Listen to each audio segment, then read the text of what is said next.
presentation of Fox Sports. We are Fox Sports. We are Florida.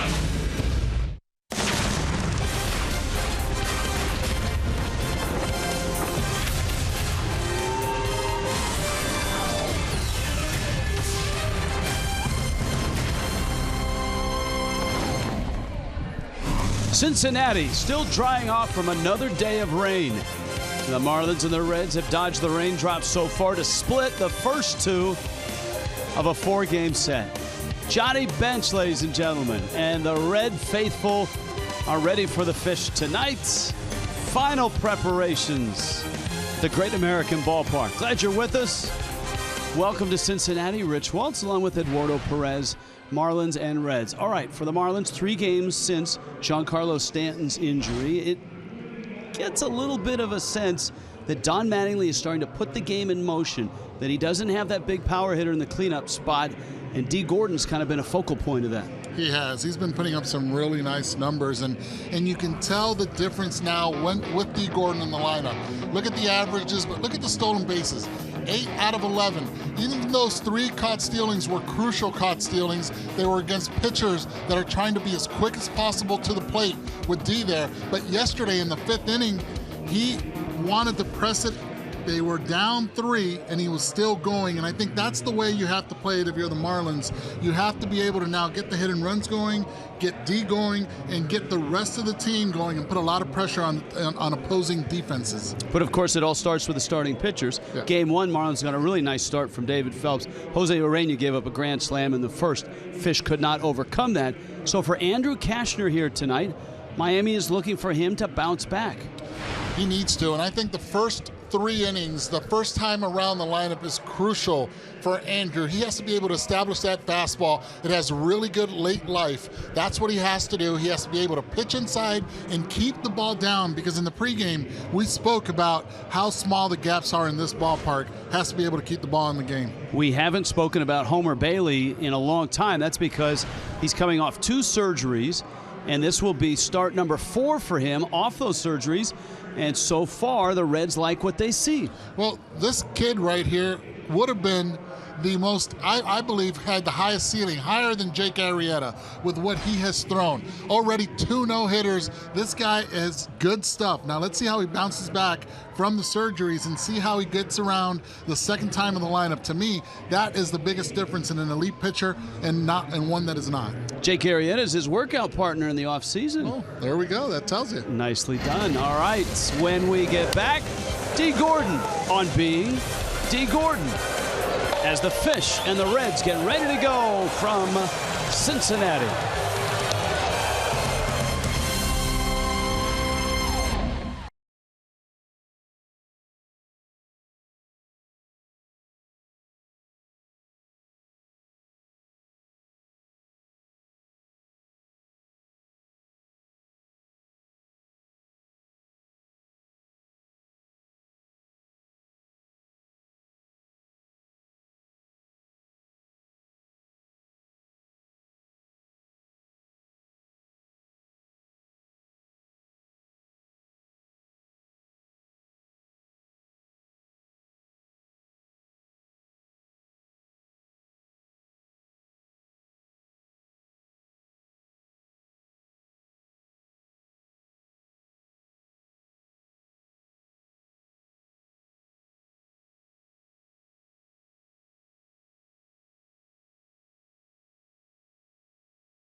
by La Lechonera. Oh, Chris Johnson with the gum. Keep it away from Frank Menechino, who was ejected last night for apparently throwing his gum. Come on. Little dugout humor. Let's check in with Jessica Blaylock. Hi, Jess.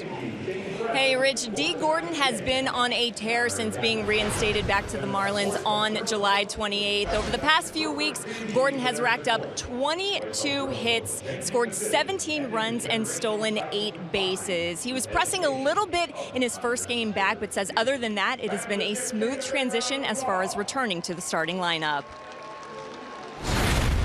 Teammates making it easier, coaches making it easier. You know, the city of Miami is making it easier for me. So, you know, I'm just going to continue to go out and try to help these guys, you know, every night and get in the playoffs. So, you know, we can do what we wanted to do by going to the playoffs.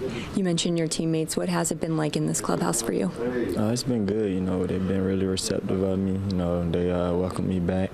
And I just want to hold down my end of the bargain, you know, when I told them, you know, when I got suspended, that I was going to try to help them make the playoffs. So that's what I'm trying to do.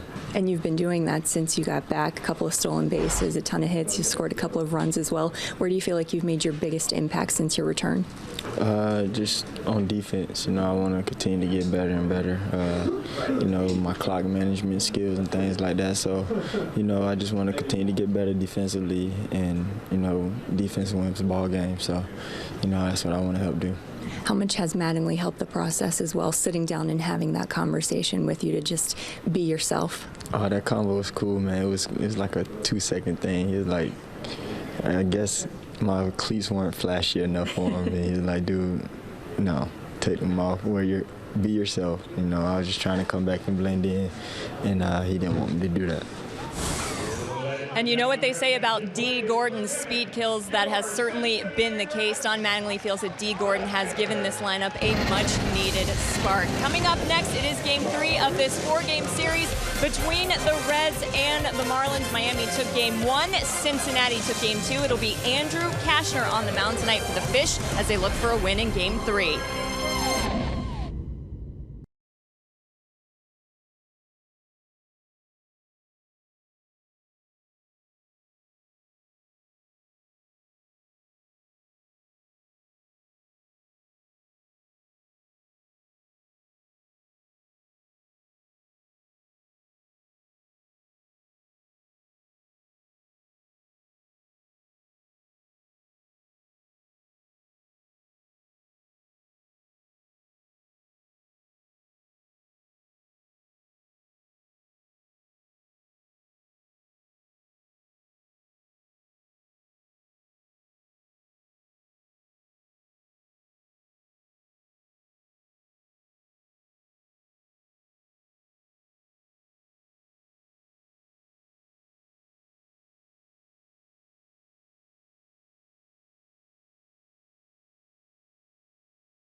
In Cincinnati, ready to go, Homer Bailey takes aim at Dee Gordon.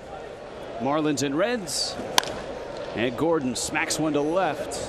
Tony Renda didn't move much. He makes a catch. One pitch, one out for this 30-year-old right-hander out of LaGrange, Texas. What makes him so special? He'll attack the zone, but he has late life. He's always had that swing and miss with the slider, good curveball. So you have to be able to jump on him, and that's one of the reasons why Dee went after that first pitch. Martin Prado digs in. The Marlins last night lost 6-3 to the Reds. Got a first inning run, and that was quickly erased by 5 in the bottom of the first from Cincinnati. And this guy continues to swing it. 3 hits in Game 1, 2 more last night. He has a triple and a double in this series. 5 for 9.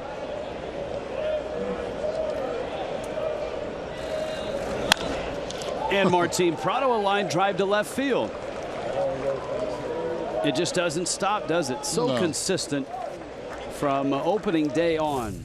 Miami's lineup is brought to you by UHealth Sports Medicine. Oh, we saw the first two, D and Prado, but you got Christian Yelich, him in the 3 spot with Ozuna, followed by Derek Dietrich, Ichiro, and then JT Realmuto. You got Adenia Chavarria, and then pitching, hitting 9th, Andrew Cashner. Yelich stands in now with Prado at first. Yelich last night, 2 hits, including a homer, and he drives that one to center.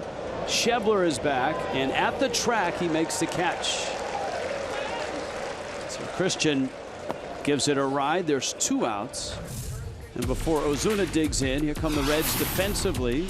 Southwest brings it to you. Renda's been very versatile. He's in left. Schebler in center. And Tyler Holt is in right. Eugenio Suarez and Joey Votto on the corners. Hey, there's a Brandon Phillips sighting. And Phillips is at second base. Zach Cozart is at shortstop. Toby Barnhart does the catching for Cincinnati. A banged up Brandon Phillips, missing the first 2 of this series. And here is Marcell Ozuna. Guys, seen the bottom right, already 2 outs, 5 pitches, runner at first base. So the Marlins have been aggressive early on in this first inning, swinging early. Ozuna got all tied up there, and it's 0-2. That was a good changeup. He's looking fastball. Homer decides to throw the one sinking down and in on him.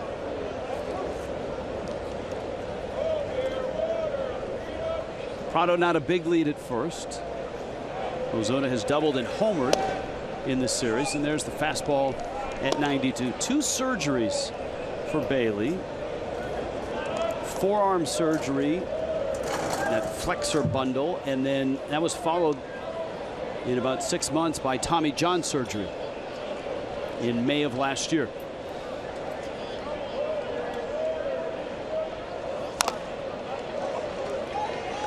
Came back with the change. 1-2. And it's a hard change. His fastball throws at 92. This one just 5 miles difference.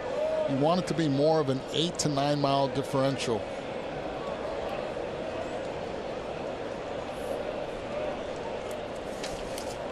There's that differential so far for Bailey. And Ozuna takes a fastball that's inside. AutoNation brings you the scouting report. Why Homer? Well, guess what? His granddad's name is Homer David DeWitt Bailey Jr. How about that one? And then 4th game since 2015, as you mentioned, Tommy John surgery, and hog wild. Loves hunting his boar. Fortunately, Justin not here tonight. That a bouncer to third, and Miami scoreless in the first. That's wild boar.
Andrew Cashner ready to go in a first pitch swing.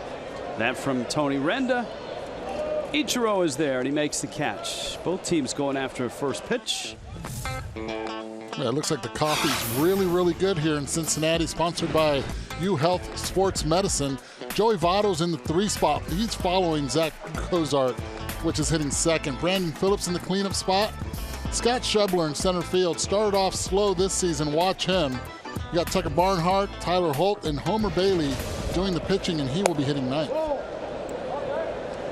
Here's Cozart. Going to look at Cashner, the 6'6", 235-pounder out of Conroe, Texas. And he misses away. Cozart did not start in game 1, had the night off. Returned to the lineup, was 1 for 3 with a walk last night.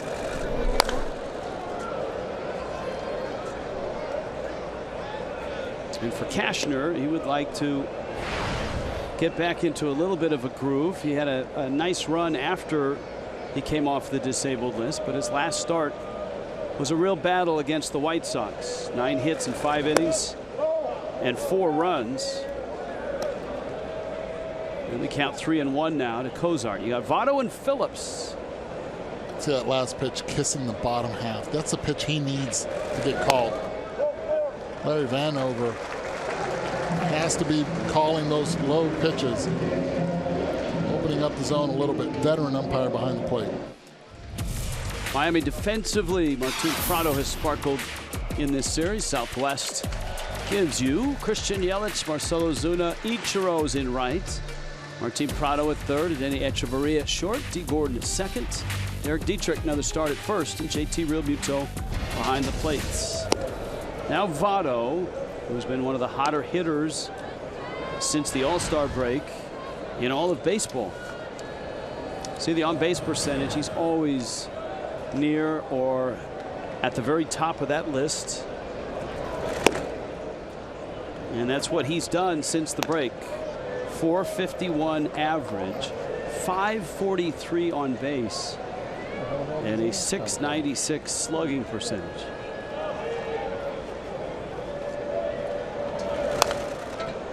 Fouls it back. Marlins have somewhat contained Votto with a sacrifice fly and a single last night, and was 1 for 4 on Monday nights. Both teams actually took batting practice today. With all the rain that happened this morning, impressive the amount of water this field can take. A lot of storm warning, flood warning, even a tornado warning. Yeah, up north from here. And right now, 80 degrees, humidity at 76. Not much of a breeze, and the skies are still overcast. Supposed to be clear tomorrow. But that's what they told us yesterday. By the time the Marlins get to Pittsburgh, the rain will arrive there. 2-2. That one fouled back. You've got the Ohio River out there beyond right field. And of course, the confluence awaits in Pittsburgh, the start of the Ohio. Yesterday we talked about Joey Votto's hands. Watch how he uses them, gets them on right there on the fingertips, but look how much he chokes up on the bat. Votto lifts it to left. Yelich towards the line, and he makes the catch. Cozart back to first base. And so that brings up Brandon Phillips. Phillips nursing a variety of things. A bruised left knee and a right quad that has been troublesome. And so nights off on Monday and Tuesday, and in the lineup tonight. Of course, Phillips, a long time Cincinnati Red, 5 for 12 against Andrew Cashner. That's why he's in the lineup. Hitters do that. They see who's pitching. They're like, you know what? Andrew Cashner. He has really good numbers against him. get the confidence right back up. Andrew Cashner trying to change that bad habit that Brandon Phillips has against him. Pulls it on the ground. Oh, tough hop, kicks away from Prado, and the Reds have him at the corners. It's going to be an error on Prado, but it looked like it took a kick up off the heel of his glove. Yeah, you'd rather give an error to the grounds crew. That one just came right back up. Probably hit one of those footsteps or something that the runners left, the divots, because this field, even though it was covered with the tarp, still very wet on that infield.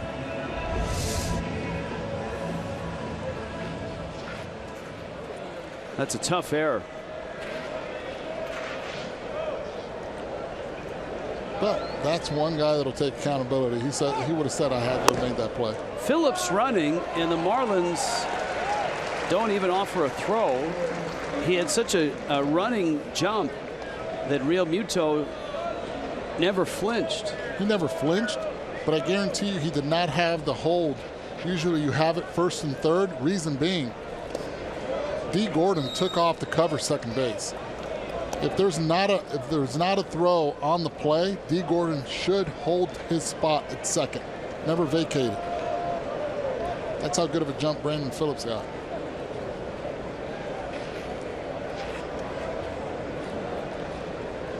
Eugenio Suarez, 1-1 pitch. And Castro misses out.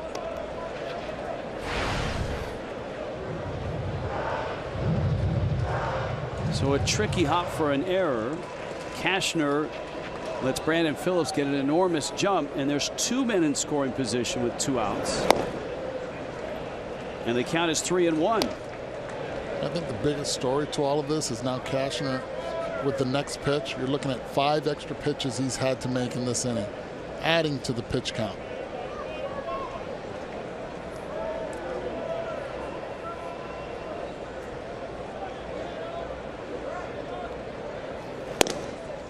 And now the bags are loaded. Sounds familiar? Yesterday, same thing. You get the first 2 guys out. This time you did not get the second guy out, but still with 2 outs, 2 more runners get on base in the first inning.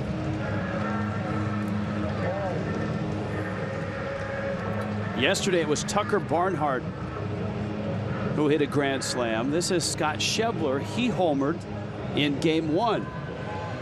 And so the Reds trying to jump on the Marlins again in the first inning.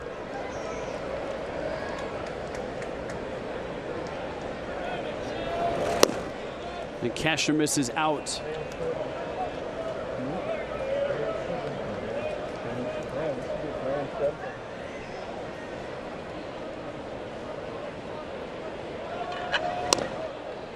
And now misses in, and right now it's unraveling. And you can see Fox tracks.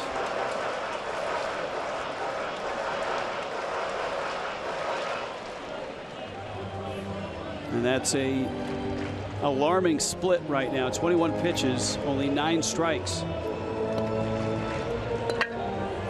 Now last outing he walked 5. Gave up just 4 runs, but the White Sox themselves felt they should have had 6 or 7 at least.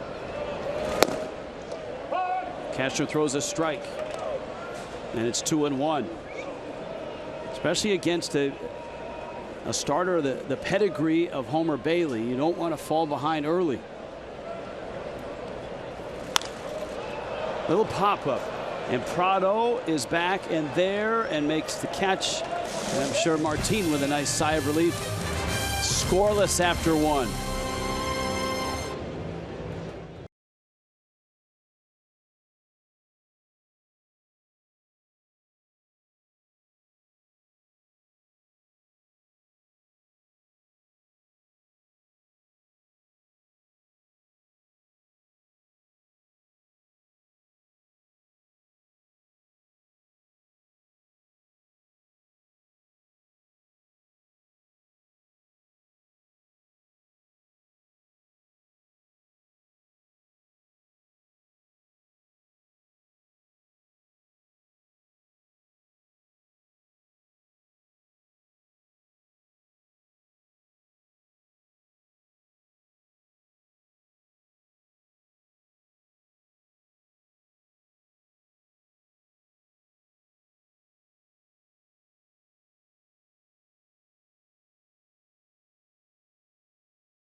is the presenting sponsor of Miami Marlins baseball. The view from Ohio over to Kentucky. And the path right behind the right field grandstand. Great American Ballpark. That kid can't lose today. No. It's got the bases covered. Derek Dietrich, Ichiro, and JT Realmuto against Homer Bailey. Dietrich takes a strike. Well, yesterday the Reds pitched Derek hard in the entire day, showed him away, but that's where they wanted to make their living, right there. And with Dietrich up against the plate, like an Anthony Rizzo, like a Chase Utley, if you can consistently get the ball in there. Keyword consistent. Consistently. You throw it a little bit more in, he will wear it, especially with 2 strikes. See where Barnhart sets. See how he leaned over? Wow. Dietrich last night struck out 3 times, his last 3 times up, and he took a fastball just like that had the heart of the plate last night as well. Well, this pitch had run. One thing that Homer Bailey is able to do, manipulate the baseball. Watch where it starts. Tricks Derek thinking that that has the opportunity of hitting him in the elbow guard. Tries to reach over. Next thing you know, the ball crosses the plate. Ichiro takes a strike now. Ichiro had an 0 for 10 going until a triple last night in the 9th inning.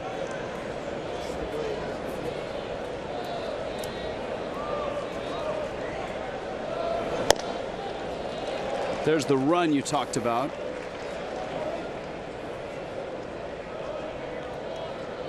Ichiro has never faced Homer Bailey.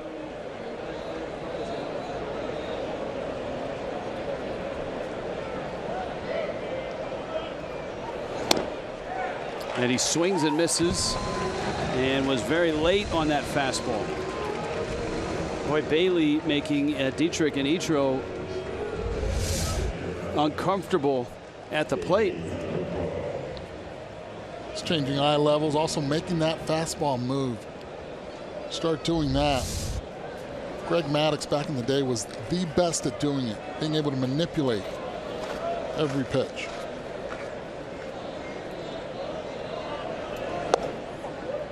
Realmuto now. JT looking for his first hit of the series.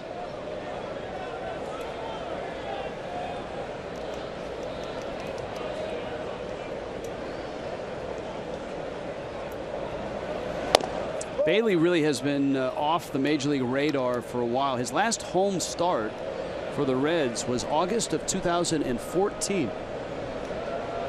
August 2014 in this ballpark? No, that was his last home start. Home start, right. Absolutely. You would figure this ballpark would be full to see a man that really has done well when he's wearing this uniform. Just shut down opponents. Well, 2 no-hitters. That'll do it. September of 2012, he no-hit Pittsburgh, and then in July of 13, he no-hit San Francisco.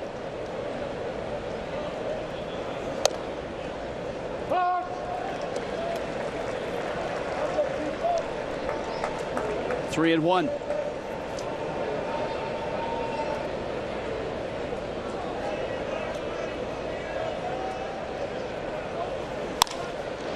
Realmuto sends one out to center field.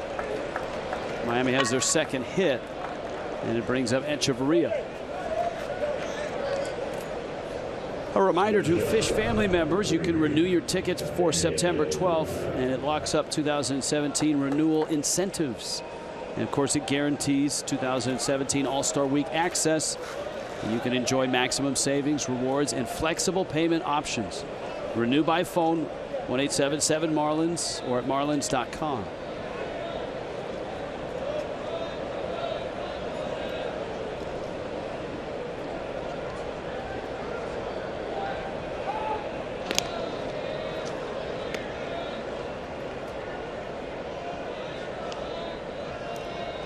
Realmuto a stolen base threat. Barnhart has thrown out 28% on the season. That's just above major league average.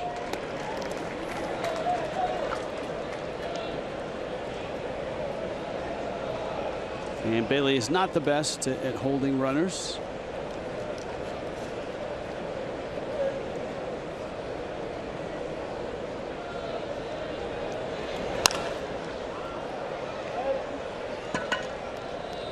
Quickly, it's 0-2. Well, you just said it, not the best at holding runners. And we talked in the open how Don would most likely be a little bit more aggressive on the base paths. We've seen it. This wouldn't be a bad situation right here.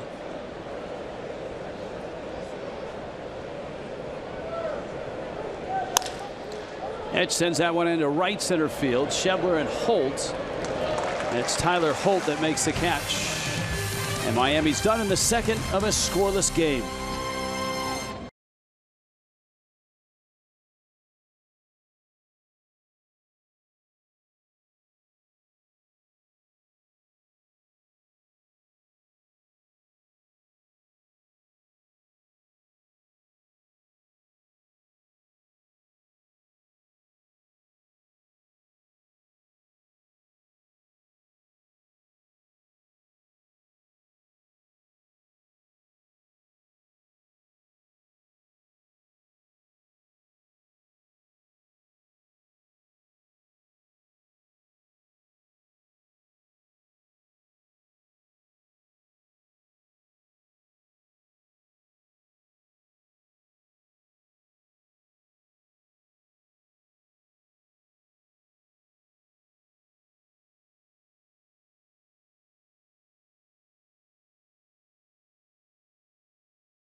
By the all-new 2017 Chrysler Pacifica.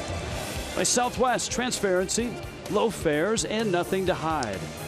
And by your local Toyota dealers, let's go places. This place would be Cincinnati. That's the square right out in front of the Marlins team hotel.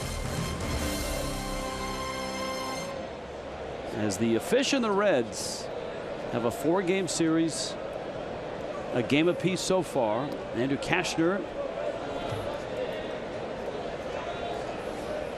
ran into trouble in the first, but got out of it. Yesterday, Jose Urena ran into trouble in the first, and his name was Tucker Barnhart.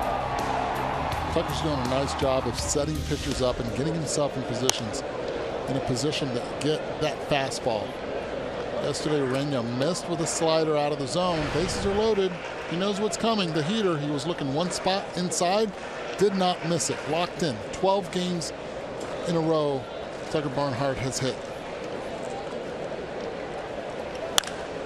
Up the middle, Etch reaches, has it, and gets the out. So Barnhart allowed 6-3. Tyler Holt coming up, and coming up into the booth, your father, Tony Perez. How awesome is that? Number 24, you see it right there. Cross, that's his number, right under Michael Hill. Retired. Well, the big dog went out to the statue today. We're gonna talk about the statue. Yeah, we'll talk about it later. But that was awesome. I mean, because the fans are looking and they're like, no, that's not him. Yeah, that is. That's Tony Perez. So we had security go with him and everything. I was like, I'm not going out there without security. There's no way.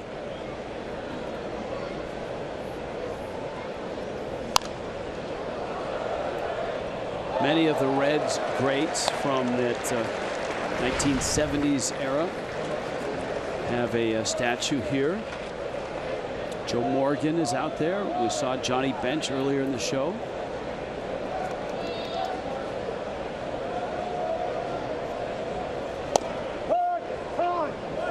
Inside corner, Larry Vanover announcing that Tyler Holt had struck out. See all those pitches hitting the corner exactly, and those are the ones that he needs Larry Vanover to call. Third pitch, especially the third pitch.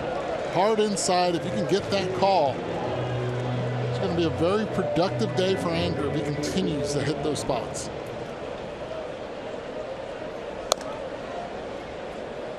Here's Homer Bailey for the Marlins tonight.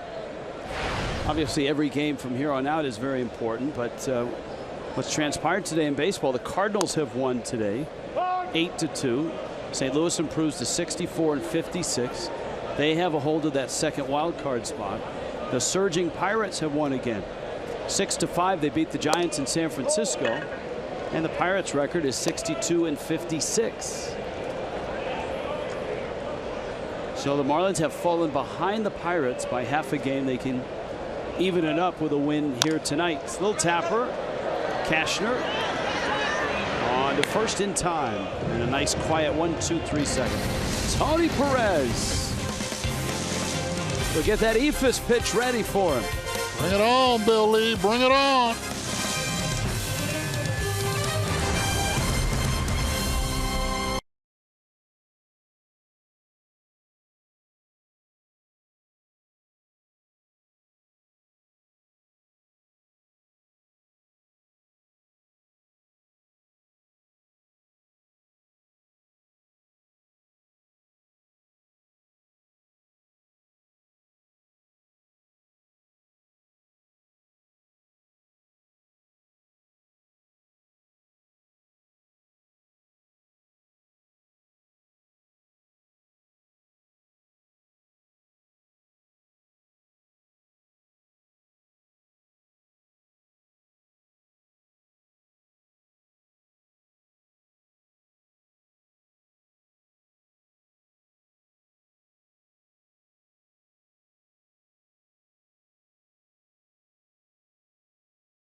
T-Mobile gives you greater coverage of baseball. Oh, you know him, you love him. He's Jose Altuve. 3 for 5, ninth inning single. 1,000 hits already for Altuve. That guy's hitting over 500 on the road this season. Chase Utley. That's impressive. Chase Utley, we showed his at-bats last night during the telecast, the home run, and then a grand slam, his first game back in Philly as a Dodger. The Gung Show is back, and the Marlins will get a ringside seat of that. Jung Ho Gung, solo homer as the Pirates beat the Giants 4-3. Now, outside the ballpark here in Cincinnati, not only can you walk by the Reds Museum, but you can walk by the statues of Reds Hall of Famers and legends. And one of those statues has come to life before our eyes and is in the booth now. Tony Perez. Hi, Tony. How are you? How you doing, Rick? What was now? I understand you guys went out to the statues before the ball game, Eduardo, you took him out there? Well, no. Manny Colon decides now, let's do it at 6 o'clock. Fans are everywhere. So, of course, I'm going to do what I always do. I'm going to get the groupie in there, take the selfie. You see Mike Berger with my dad. Manny photobombing the picture over my head. And there I am because I have to do that. But it was a great experience seeing the fans look up and say, is that Tony? No, is it? Yeah, they were crazy out there.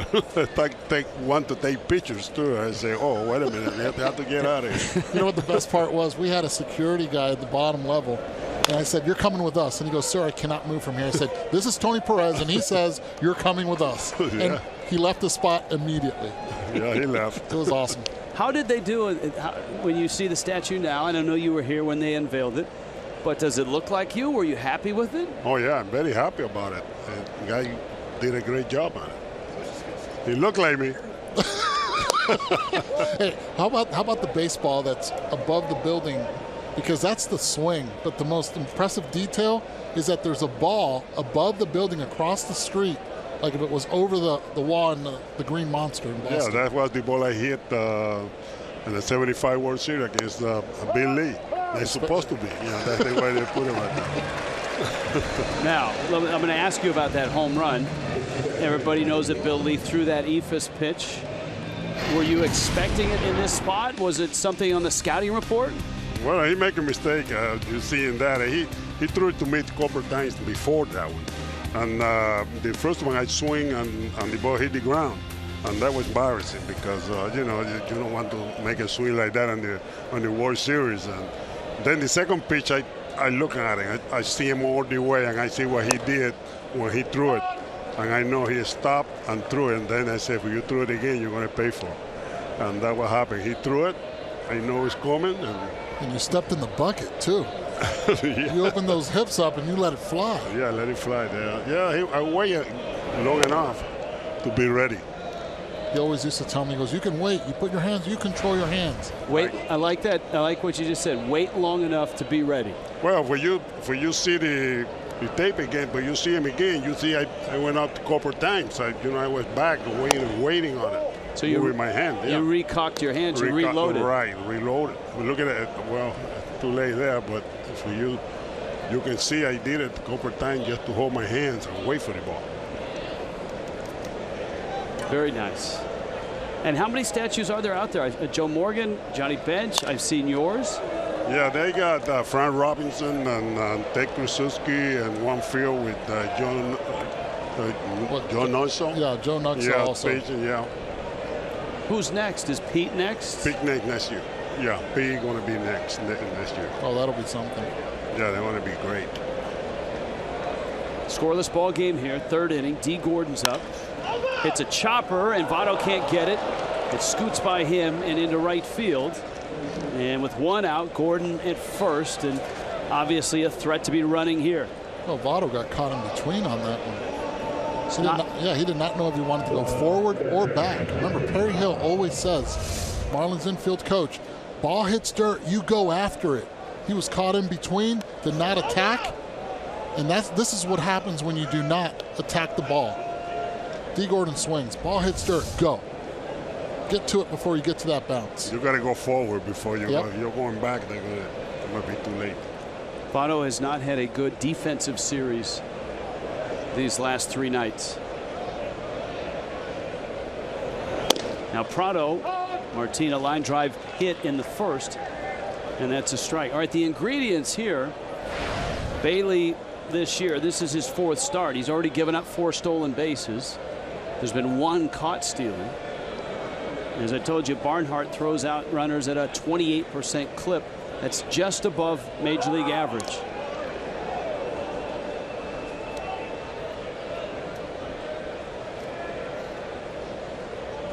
You remember before at first base, they always showed you and they always teach you, place the tag on the runner right at his hands. Well, right. I was talking with umpires. They're saying now that most of the teams aren't going after the hand right going towards the bag. They're going actually to the midsection, not even trying to tag because it's too long of a distance. The replay system has changed that philosophy.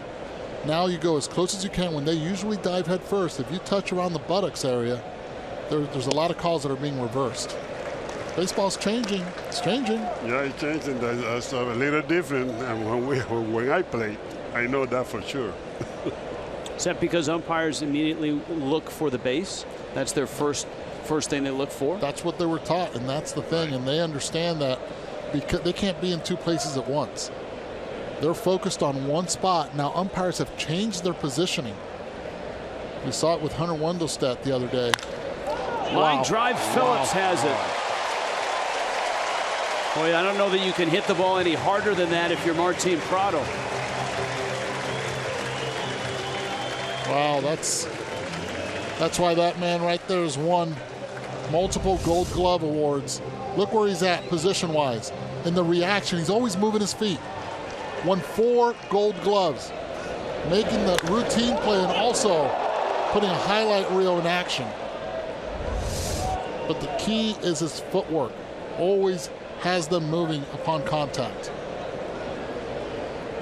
Now Yelich, who flied to deep center, and time called, of the innovations and the changes that have happened while you've been out of the game. Are there some you like? Are there some you dislike?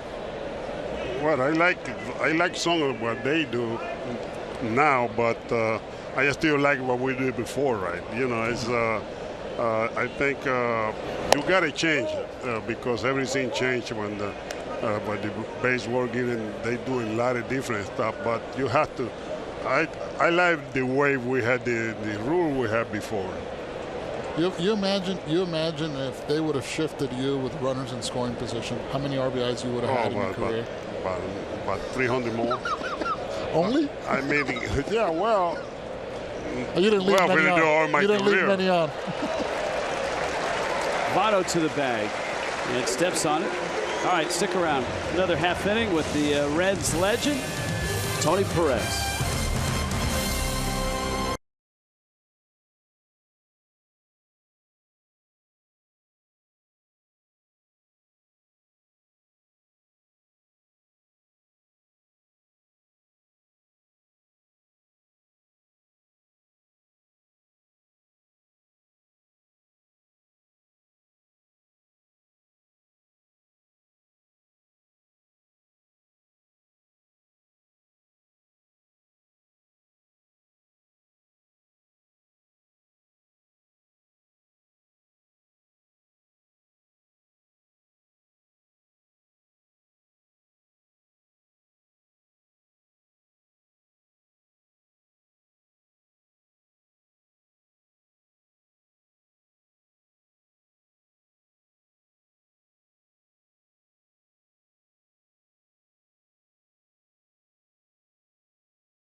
World Championships for the Reds, 75 and 76. And still with us, we get to bounce things off of him all the time because he's with the Marlins and at batting practice and around the ballpark. Tony Perez, when he comes back here, everybody loves to talk about the Big Red Machine, those teams from the late 60s, 70s. For you, what was the most satisfying victory or moment as a Red? You guys had so many of them. Well, we got a lot of great games because we used to come from behind no matter what, and no matter how many runs the other team have ahead of us. We always we never give up. We always trying to come back in the game, and we do a lot of great. But I think especially in the 75 World Series, we almost lost that one too. because we was losing 3-0 to 6 when I hit the home run.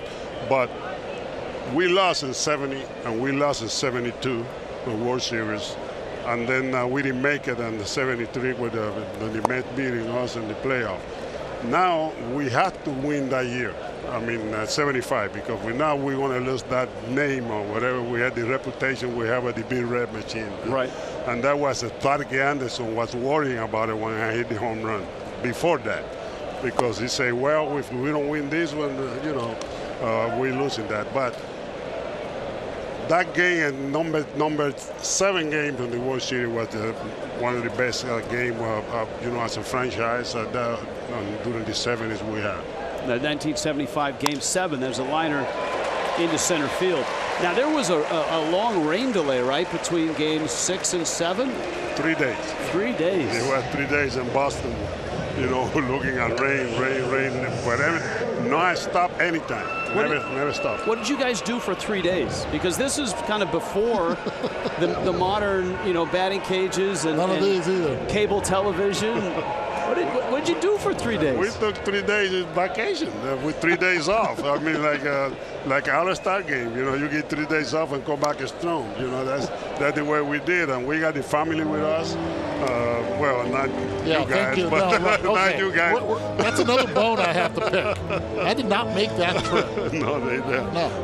I got Pituca with me, and we enjoy it. We went dinner and stuff like that in Boston. A lot of good restaurants over there. See, you're right. See, now you opened up. Now you really hit a wound. Reopened it right there. No, we had my brother and I had the privilege of staying at Lee May's house. Yeah. And Lee May had this big Doberman Pinscher. What was that Doberman Pinscher's name? I forgot. Well, anyways, that Doberman Pinscher just did not like me at all. Would attack me every time. Every time they call, "Are you okay, Eduardito? Are you okay?" I'm like, what do you do to come him? get me, please. Well, what do you do to him? You do something to him. See, they always blame me. Blame the dog. Cozart fouls it off.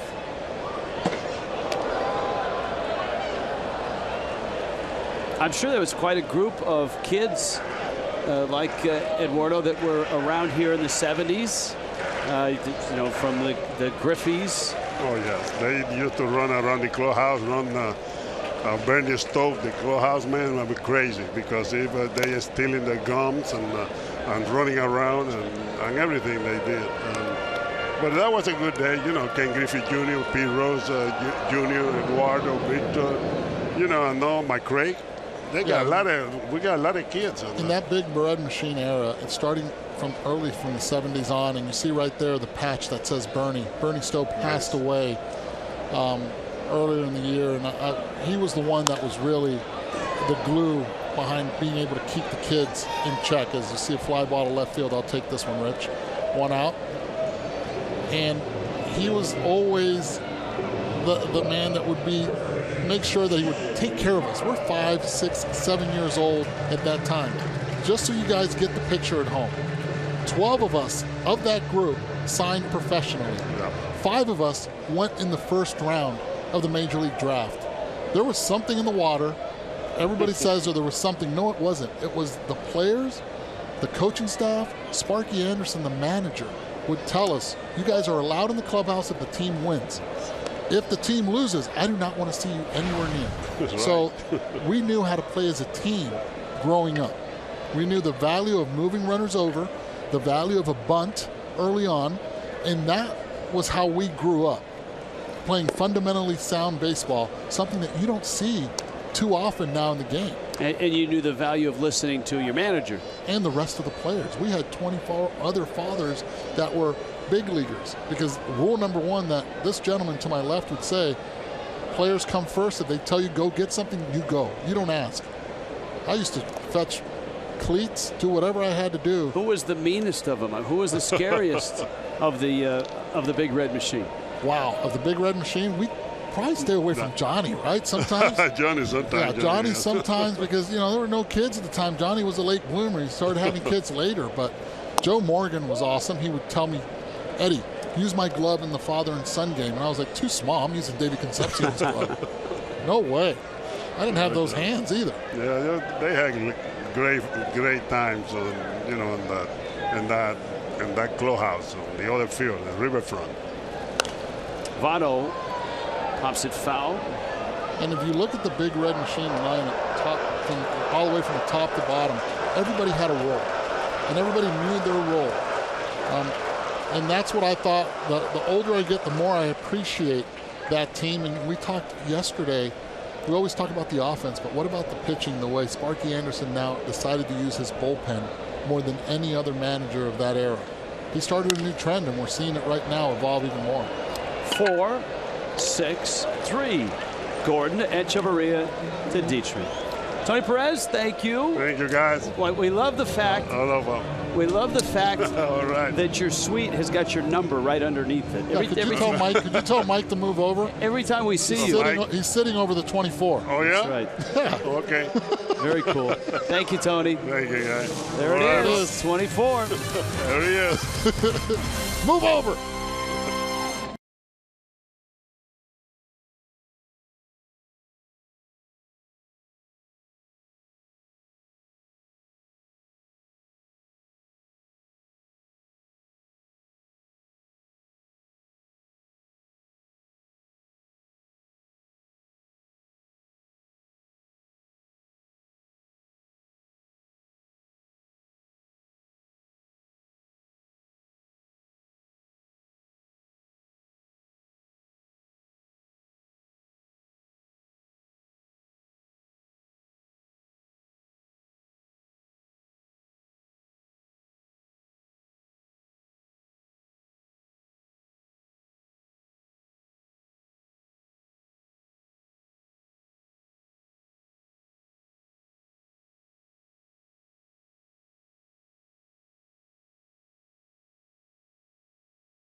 Tony Perez, that of course Marlins president of baseball operations, Mike Hill.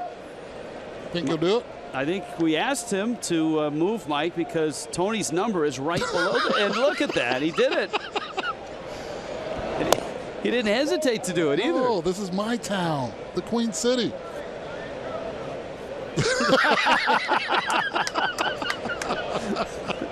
That's funny. That is funny. And Mike has no idea. He's on the phone right now. He's probably trying to pull off a big deal.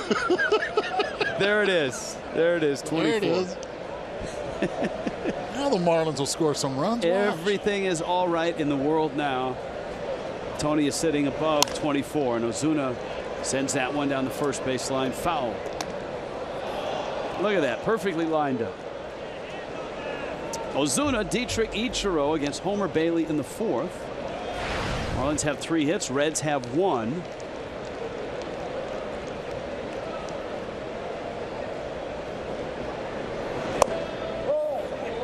Ozuna checks his swing. You know what? That was a great pitch. 2-1. You know the hitter's going to be aggressive. As great as that pitch was, it was even a better job by Marcell Ozuna to take it. Wow, a lot of hitters go after that. Breaking ball catches a corner.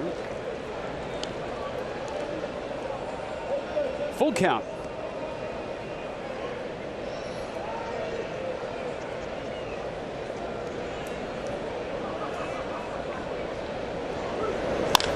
Ozuna cracks one, left center field deep. Schebler back, and it's gone. 24, baby.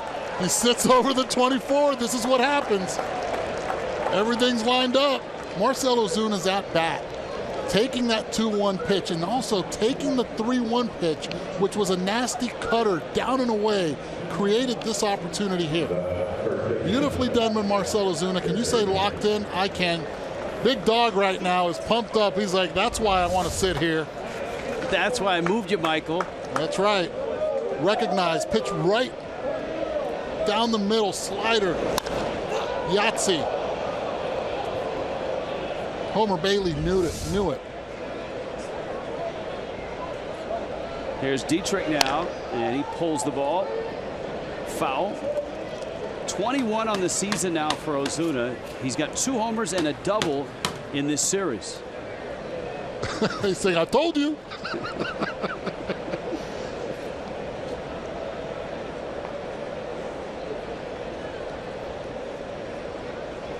You know how awesome it is that you can hit a home run and then you can talk to the home run king right after it. This is what you did. This is what you did. Just continue doing it. Wow.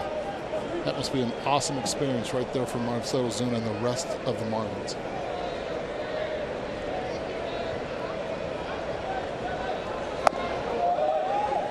Well, and certainly for the Marlins, a great sign. It started on Sunday, because without Stanton, you know that everybody in the lineup is going to have to contribute if the Marlins are going to get where they want to go. Can I just add that I just got a text from my mom saying the dog's name was Bigfoot?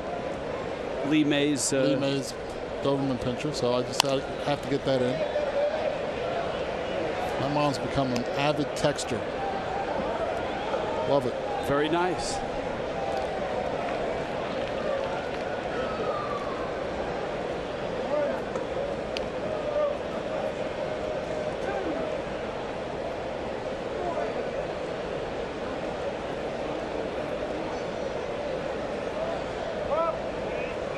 Dietrich steps out.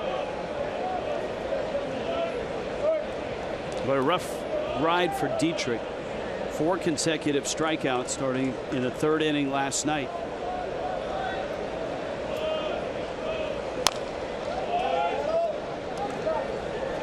Remember, this is a 4-game series, and it's Jose Fernandez who goes tomorrow night. So it's a Jose night. Dan Straley for the Reds.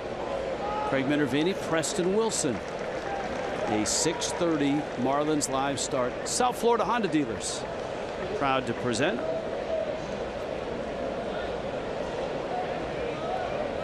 One 0 Miami. 2-2 to Dietrich.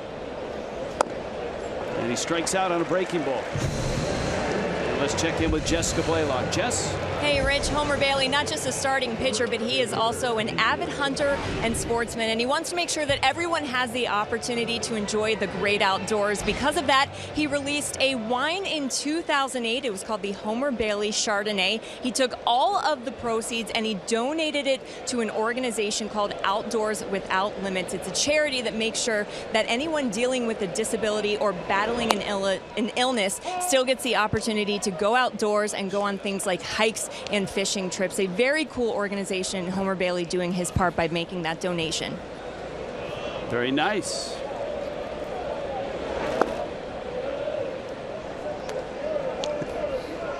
Ichiro takes out.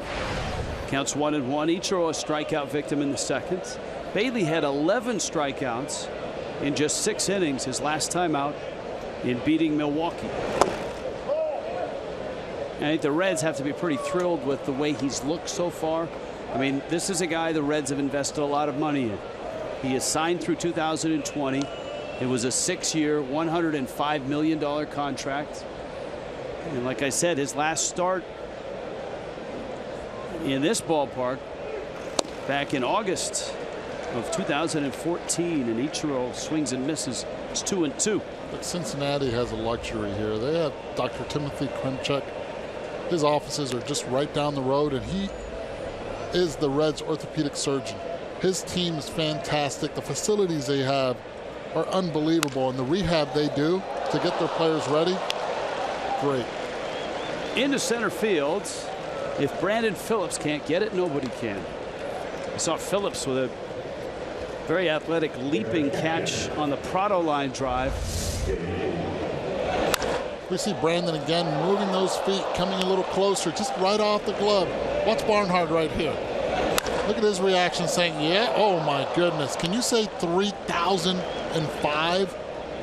That's how many times, my man, Mr. Barnhart, Ichiro has gotten hits. And that's just in the US of A, including a little bit of Canada. So he's 2 behind Al Kaline now for 28th.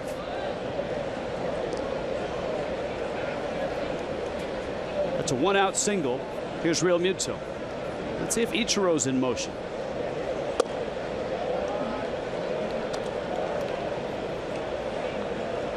You have to sort of question a little bit, and Homer Bailey's approach to try to get Ichiro out. First time it was all fastballs. Fastball after fastball, blew him away, then decided to go off speed, change up, ended up with that curveball. He was able to drill up the middle.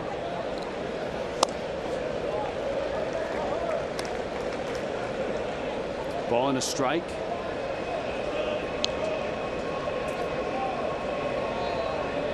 So as much as the Reds have dismantled their starting rotation, bullpen, and some other spots, Bailey is the one guy they've invested in and will hold on to. Ichiro on the move. There's that hit and run. Pitch up and in, a little bit of that changeup going in again, running into Real Muto's hands. Don Mattingly playing a little bit more aggressive, knowing that he has to put pressure on opposing defenses.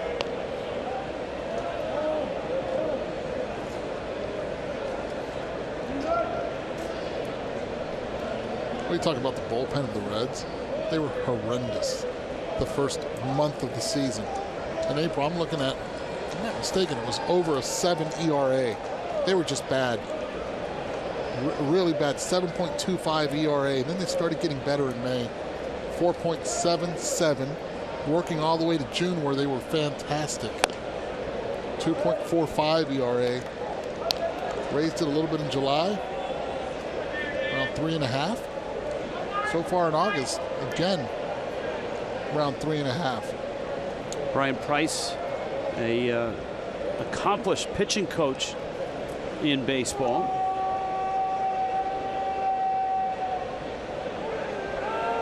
He's a pitching coach for Lou Piniella in Seattle.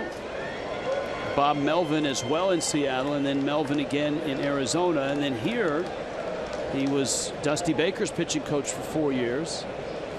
And the timing, as it was, is when he took over as manager. That's when the Reds started to feel like they had to turn this ball club over, except some of the marquee spots, Votto and Phillips in particular. Well, they tried to turn Phillips over, but he's a 10-5 guy. That's a good point. In fact, they wanted to send him to Washington and put him in a postseason race, and he said no. I did ask him about that today. I said, okay, give me the down low. What happened there? He said, listen, most of my money is deferred. And all we asked was, take the deferred part out and give the extension. The Nationals were willing to do the extension, giving them an extra year. But the deferred part, the Reds were not. And the Nationals were not going to try to inherit that part either. That was what broke it off. When you are a 10-year plus in the big leagues with 5 years in the same organization, guess what, guys? You have the power to veto. It's just part of the collective bargaining agreement. Some people question why Brandon Phillips did not go to a competitive team. But at the same time, the Nationals would not have Daniel Murphy. Do you think a guy like Phillips will say he finishes his career here in Cincinnati and never sniffs the postseason again? No. Would he regret that? Yes, I think so. He still has another year left in his contract. Still has good baseball left. His 15th season. Still a dynamic second baseman. Can still hitting in the cleanup spot here. Echeverria with first and second and 1 out. And a strike. I think next year, when the Reds won't be competitive, because I don't believe they will, and I don't care how many moves they make, they're in a division where you have the Cubs, the Pirates, the Cardinals. They're just too good. They're just overwhelmingly too good for those to surpass those 3 teams anytime soon. I think he'll get traded next year, and I think he'll accept the trade. Breaking ball into the bat for Echeverria. It rolls up the line, and Bailey gets the tag on him. That puts runners at second and third, but it's Cashner who is left. A reminder, this copyrighted telecast presented by the authority of the Marlins may not be reproduced or retransmitted in any form. The accounts and descriptions of the game may not be disseminated without the express written consent of the Miami Marlins.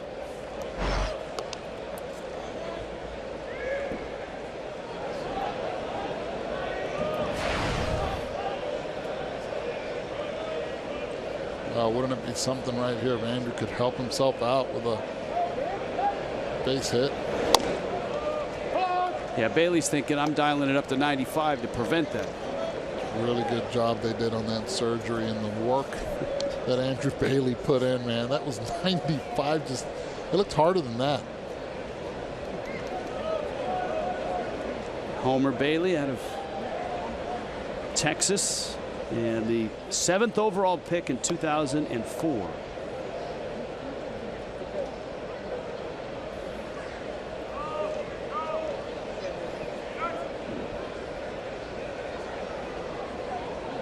He's 0-1 on Cashner.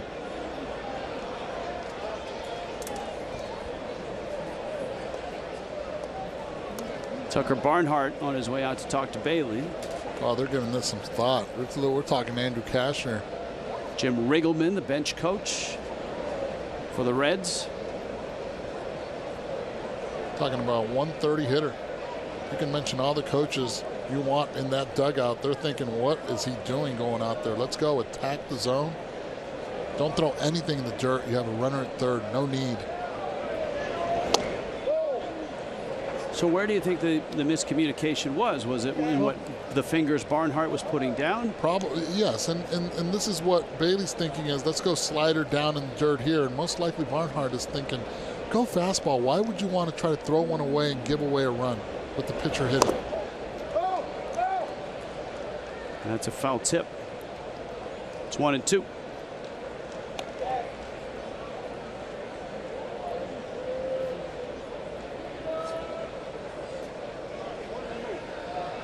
Lenny Harris most likely letting Ichiro know, and as much as Ichiro is a veteran, you still have to you can't assume. You have to be able to tell the runners, watch anything in the dirt, anything close, go. Try to steal a run here. Anything in the dirt. Oh my. Off the fence in front of the Reds dugout.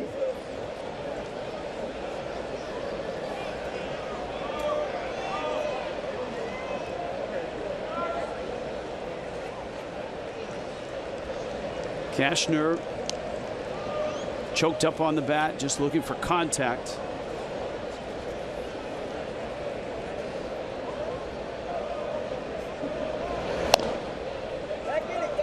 And Bailey has run the count even now at 2-2. Marcell Ozuna homers to open up this inning. Ichiro with a single.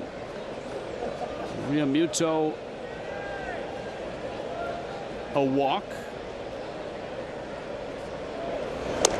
And a fastball misses out. Maybe Bailey wasn't comfortable throwing fastballs. Maybe he wanted to throw a breaking ball. No need to do so, but you can tell by the comfort zone he's trying to be too precise with that fastball. Let him have it right here. You're Andrew Cashner. You're betting the house on a heater. And he got one, and he got a piece of it. Well, one thing that Cashner is accomplishing here is chewing up the pitch count. He's doing a nice job choking up on the bat the entire time. Love to see him choke up again right here. This time not as much. 8th pitch of the at bat.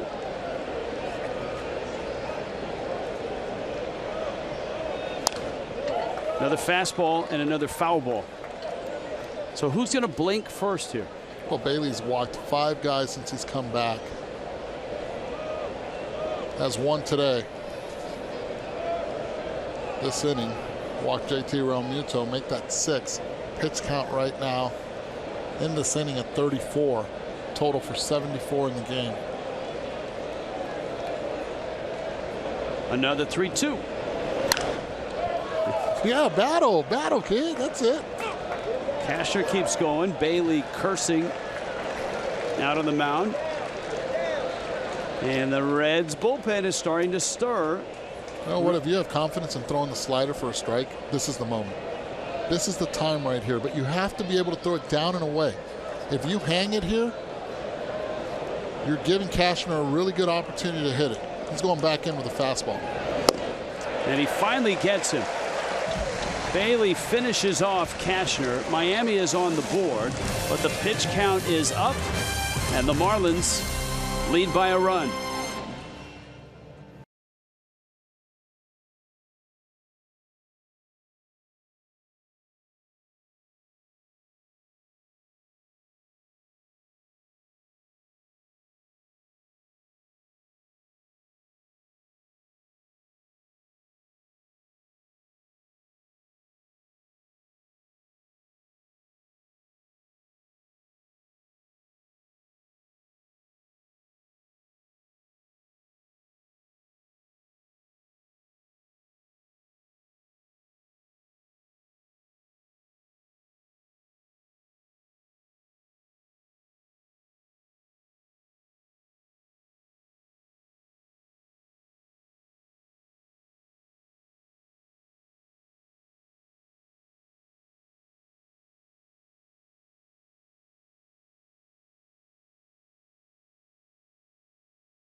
Baseball on Fox Sports Florida is brought to you by the all-new 2017 Chrysler Pacifica, by Subaru of Pembroke Pines, and by Lexus of Pembroke Pines. Price, service, selection.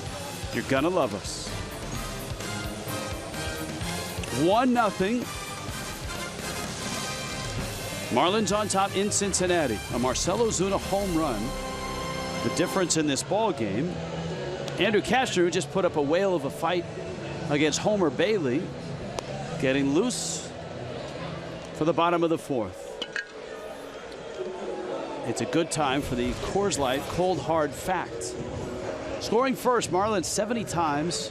Oakland and Miami are tied for the Major League lead. The Reds have only done it 50 times. And the very basement they occupy with Atlanta.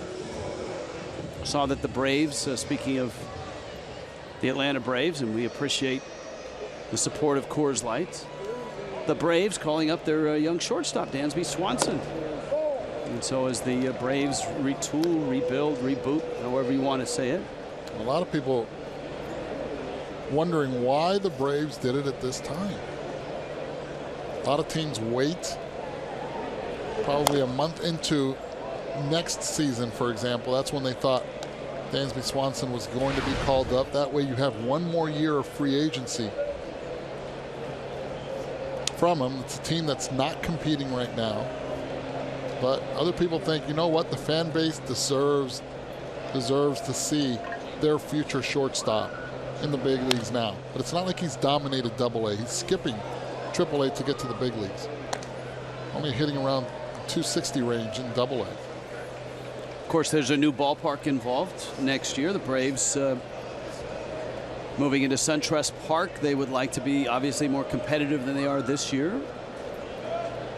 1-2.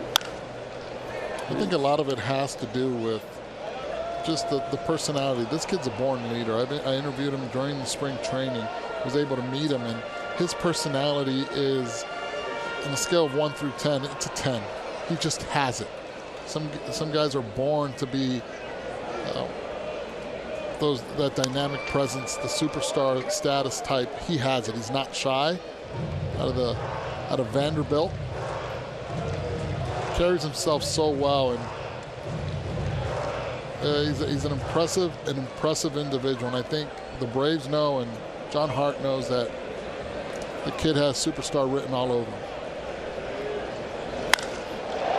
Brandon Phillips, left center field and deep. Ozuna reaches and can't get it. Picks it up off the track, and Brandon Phillips has got a long double.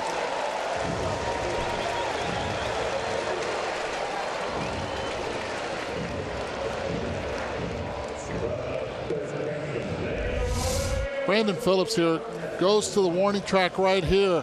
Marcell Ozuna was not able to get it, and he's disappointed. A lot of guys would make it all the way to third base, but he had that left knee, bruised left knee, and then Tuesday left with some quad swelling, so he's not running at 100%. See him get to second base if you're wondering why he's not standing in third. He's got two bad wheels. Two bad wheels. And right here, he comes out of the gate, he's thinking, okay, this ball could go. But that's all you see out of Brandon Phillips. He really can't give you more, and then almost stumbles right there, trying to protect himself. You're thinking of 70% Brandon Phillips is better than no Brandon Phillips at all in the lineup. Suarez fouls a pitch off. The count's 1-1.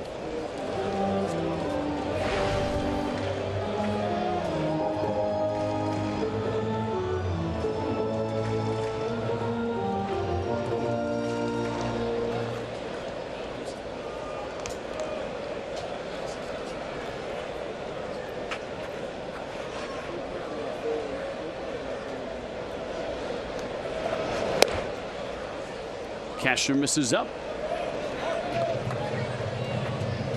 As we told you, the landscape in the wild card in the East. Some impactful games already in the books. Cardinals won again. They beat Houston 8-2 in Houston. And St. Louis now 8 over.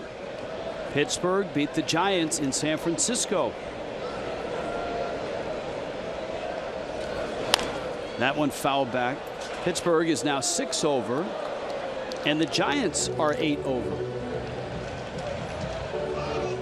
And so all of a sudden, the focus was on Los Angeles in the first wild card spot. Now it's the Giants, and they've been sinking for the, I guess, the better part of the second half ever since the All-Star break. Worst record since the second half. All baseball. That's a close pitch. Cashner trying to catch that corner.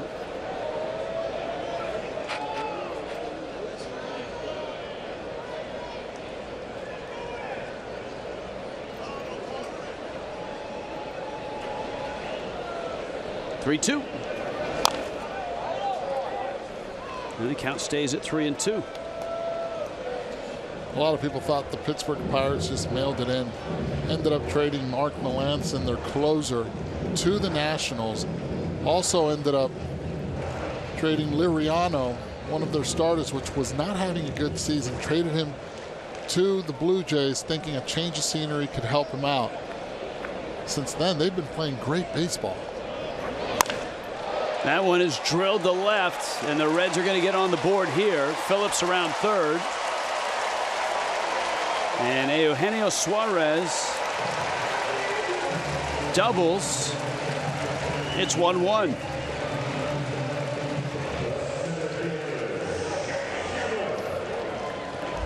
Well, left the slider right down the middle of the plate, trying to throw for a strike. Suarez, got to give him credit. Sometimes you tip your cap off to the hitter. Battled his way through a 3-2 count. Then barreled it, trading places with Phillips.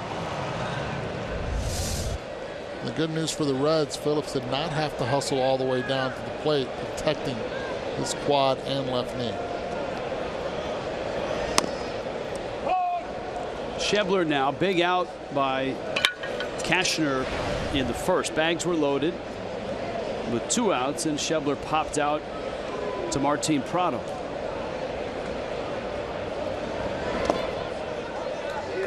changeup is low.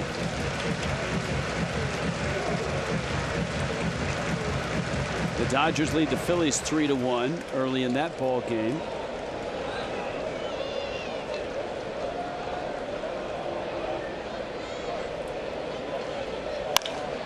Ground ball. Gordon, nice play on his feet, gets the out.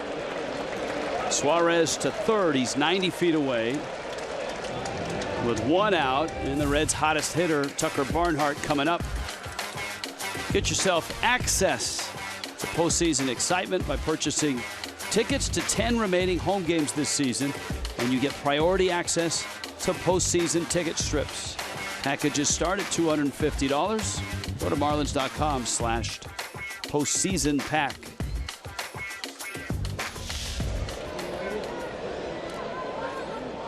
And Miami is going to walk Barnhart and pitch to Tyler Holt.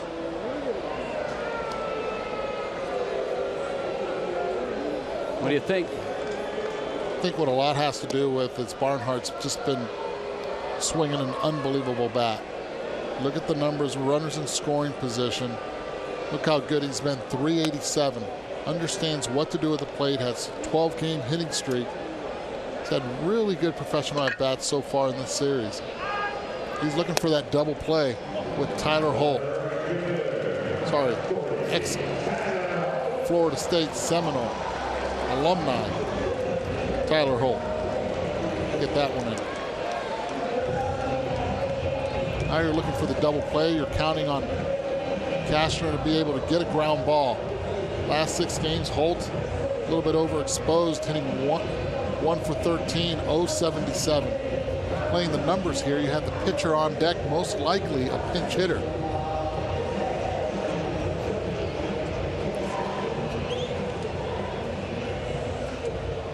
Was that a secret handshake or something you guys had around the batting cage, you and Holt? Oh, I like that. Yeah, I'm glad you noticed that.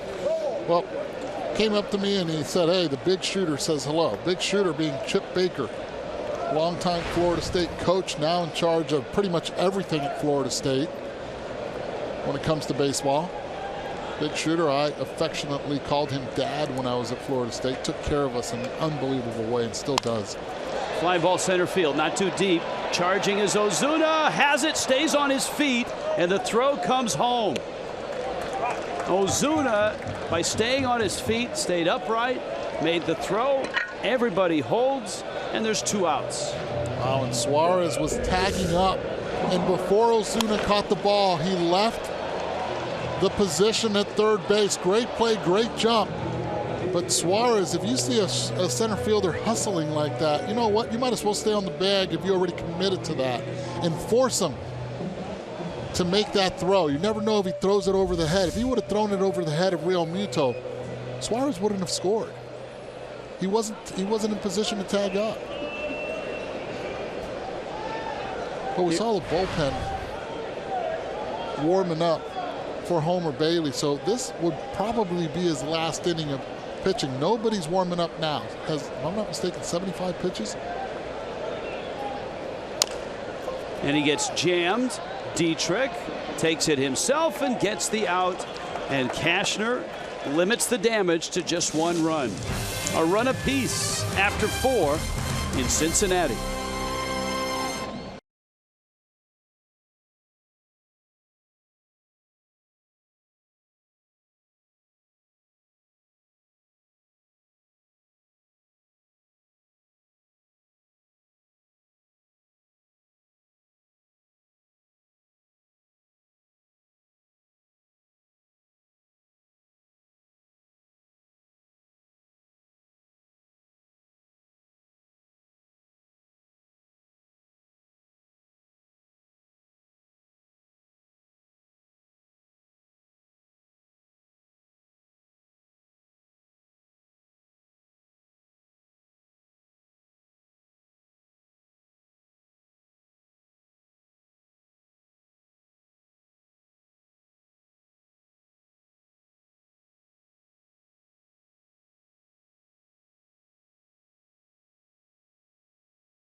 As we head to the top of the 5th inning. Now, normally I love mascots from visiting teams, but Rosie the Red, she's a little bit of a troublemaker. She actually taunted me before I went on camera in game 1 of this series. I think it's because she knows I get to work with Rich Waltz. Apparently they have a very close relationship, so much so that Glenn Geffner, one of the voices of the Marlins radio broadcast, said, I think I saw them at Skyline Chili today. It was definitely Rich Waltz. I'm pretty sure the other one was Rosie, but her back was to me. Rich, can you shed some light on this for us?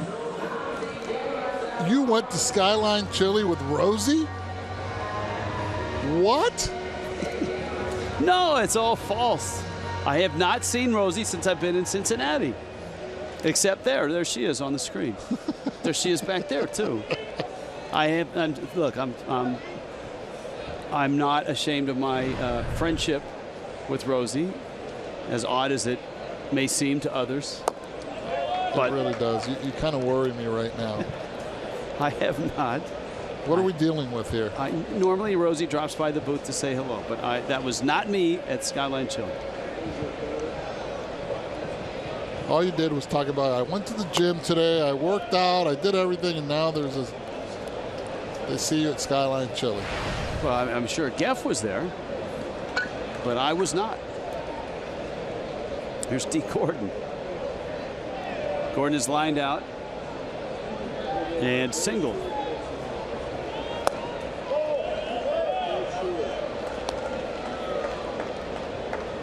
Homer Bailey had his pitch count jacked up, so to speak, in the 4th. And now his 80th pitch.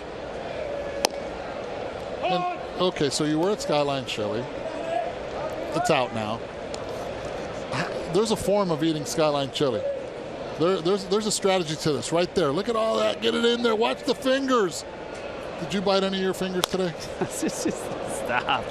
No Phillips. Chance. No chance. Oh, what a play. What do you mean no chance? That's Dee Gordon going down the line. The only problem is you have a 4-time Gold Glover at second base.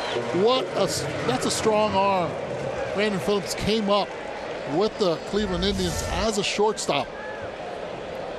Strength. There he knows he has to rush. Beautiful play. Well, you said it. He can still play. And he's doing it. Bad knee, bad quad, 15 years in the major leagues, getting it done. Here's Prado now. Line drive single to left, and a bullet of a line drive that Phillips climbed the ladder on and snared for an out in the 3rd and robbed him of his 2nd hit. Have we seen Martin Prado in any type of a slump this year? No, and I do not think you will see it the way he approaches the game in every at-bat. When he's going well, he's studying video all the time, thinking how his body is reacting per game, and then adjusting game to game, at-bat, and pitch to pitch. So smart at the plate. I ask you this, Martin Prado from Venezuela, you look best hitting first baseman in all of Major League Baseball in your book is? Miguel Cabrera. Venezuela. Best second baseman hitting in the major leagues. Who do you think is the best second baseman? You know I love me some Altuve. From Venezuela. Third baseman. And I know we have Martin Prado and we've been able to see as much, but you have to admit he's at the top. He is. If he's not number 1, he's near to the top when it comes to professional hitting on a daily basis as a third baseman in the major leagues. This year especially. Absolutely. Little pop-up. Phillips there to get it. Now, he doesn't have the power numbers of, say, a Donaldson or, something like that, but in terms of steady batting average, line drives, professional hitter, can move the ball around, all of that, I'm with you. Right, because, Josh Donaldson, MVP, and again, second half of the season, he's having those numbers. No doubt Josh Donaldson's up there and probably number 1 in a lot of people's books. I get that. But Martin Prado knows his role. He understands that his job, move runners over, get base hits, and let the big boys get the homers. Here's Yelich, and that is smoke to center. Yelich is starting to swing the bat. He came in, remember, with that 2 for 21 run. And we really hadn't seen Yelich do much of that all this year. But once he got into last night and got into a fastball for an RBI single and then homered in the 8th, all of a sudden the ball's jumping off his bat again. That brings Ozuna up. He homered back in the 4th.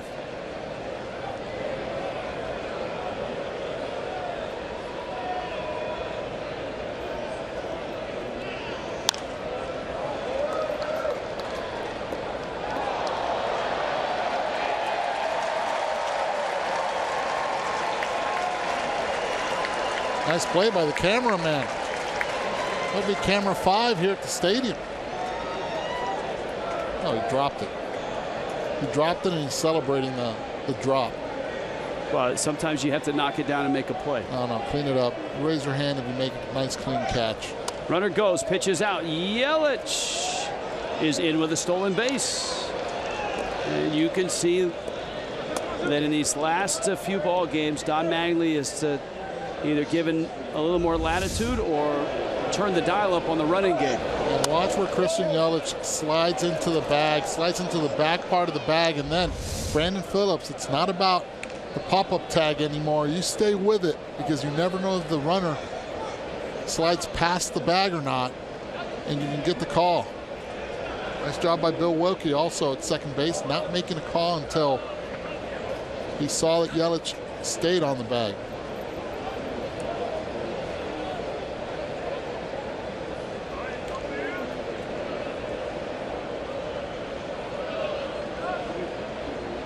See what Ozuna gets on the 1-1.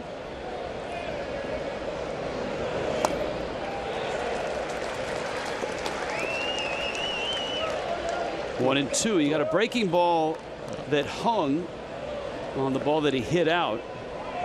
Yeah, but this one he took a lot more off, 80 miles per hour. The other one was 85 miles per hour.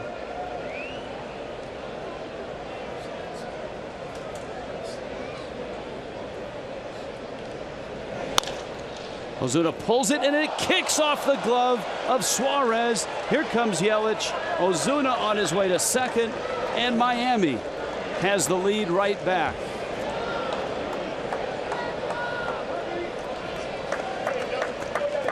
Love that by Homer Bailey. Don't worry, I got you. It's okay. Keep playing defense. Eugenio Suarez knows that he made a mistake, came up. Once the backside comes up, everything else comes up with it. Bailey making the correct pitch. Suarez wishes he had some leather in that left foot. This is a leader right there. When you see a pitcher do this, don't worry about it. Let's go. It's okay. Stay focused. You want to see that. That's awesome. And of course, there's the importance of the stolen base by Yelich, something the Marlins didn't do a lot of in the first half. And now it seems like there's more emphasis on it for Yelich. Obviously, Gordon has been running. You're right. It's a different ball game. If Giancarlo Stanton is hitting, Yelich doesn't go anywhere in that situation. Because of the threat of the home run, which Ozuna also has. But gets that ground ball. Anything can happen. And we saw right there that error got the Marlins up 2-1.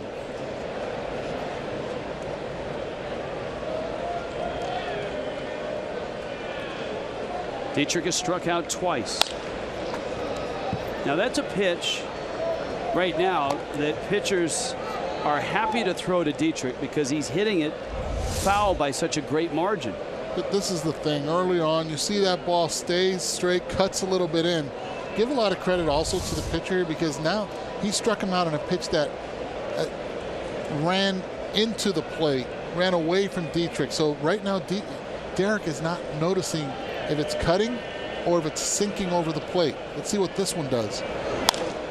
He got it out over the plate, and Dietrich lines it foul, just foul. You see the action of that pitch. This one was running out over the place and actually missed too much middle. And it also missed fair by just that much.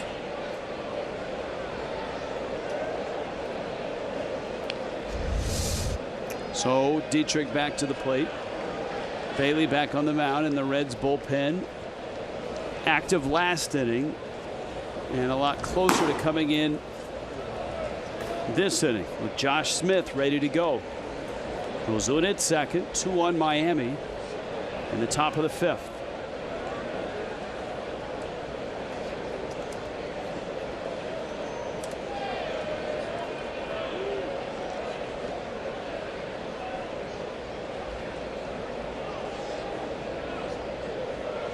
The 1-2. And a fastball, he threw it by him. But the Marlins get a run and lead it now 2-1.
How about this? Our Geico Major League flashback. This was in Cincinnati in 2005 as a Tampa Bay Devil Ray, a grand slam. How about that? 2 for 2 double walk, second career grand slam.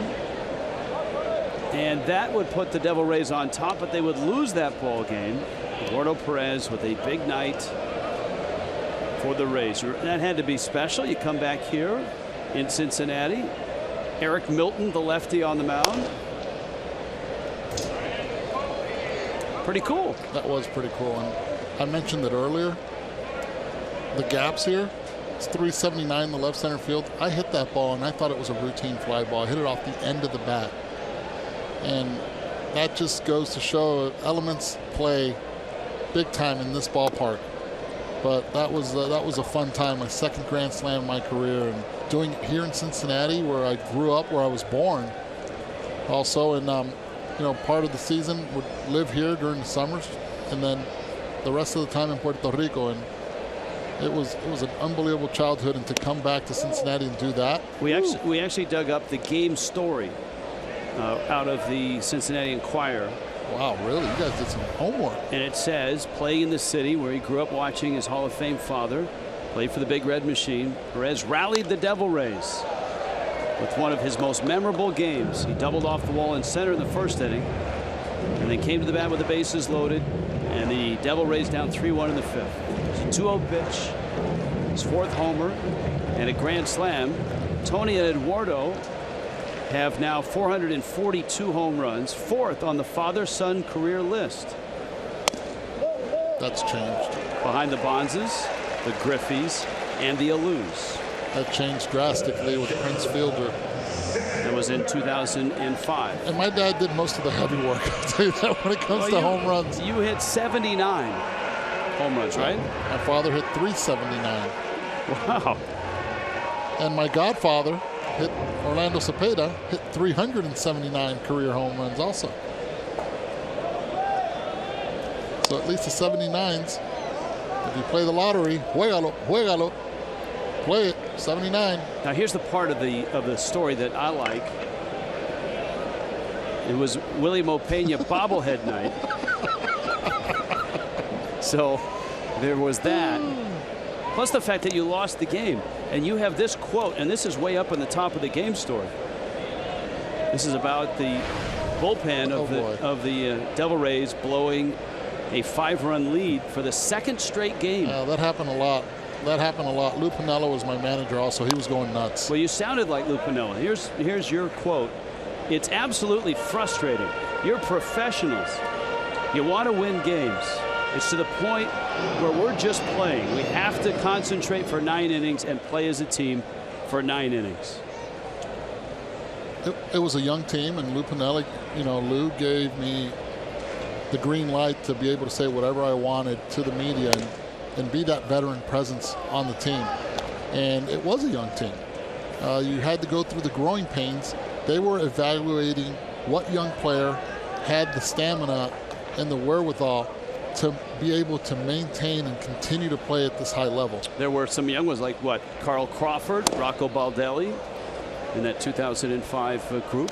Yeah, there were some young ones with guys coming up, which Aubrey Huff was probably in his 3rd or 4th year in the major leagues, and you had guys of like Julio Lugo, which was there also a veteran presence, but the rest of them were young. The pitchers were young. If I'm not mistaken, that start was Doug Wechter was the one that started that game. He was young. So it was very, very hard to try to get the bullpen and the starting pitching to take accountability. Not just go 5. Listen, you're in the big leagues. Go 7, go 8 innings. Andrew Kasher with a 2-2 count. Rend at first, bouncer Echeverria's way. Gordon, clean pivot in time for the double play. Nicely done. Marlins turn their second double play. Zach Cozart is retired along with Tony Renda.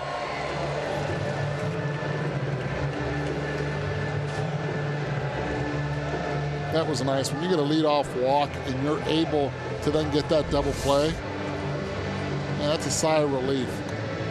By the way, we wanted to thank everybody back at the office in Fort Lauderdale, Chris and Ross at Fox Sports Florida, for going back in the archives, not only digging, that was awesome. Not only digging that clip up, but much like some of those old classic movies where you have to colorize and digitize. Make it into HD. Let's go that far now. The old footage. Well, the funny part, you said the first one was a double off the wall. It was off the center field wall, and it was over Ken Griffey Jr.'s head. Liner into left. That's a hit. Joey Votto has his first hit of the night.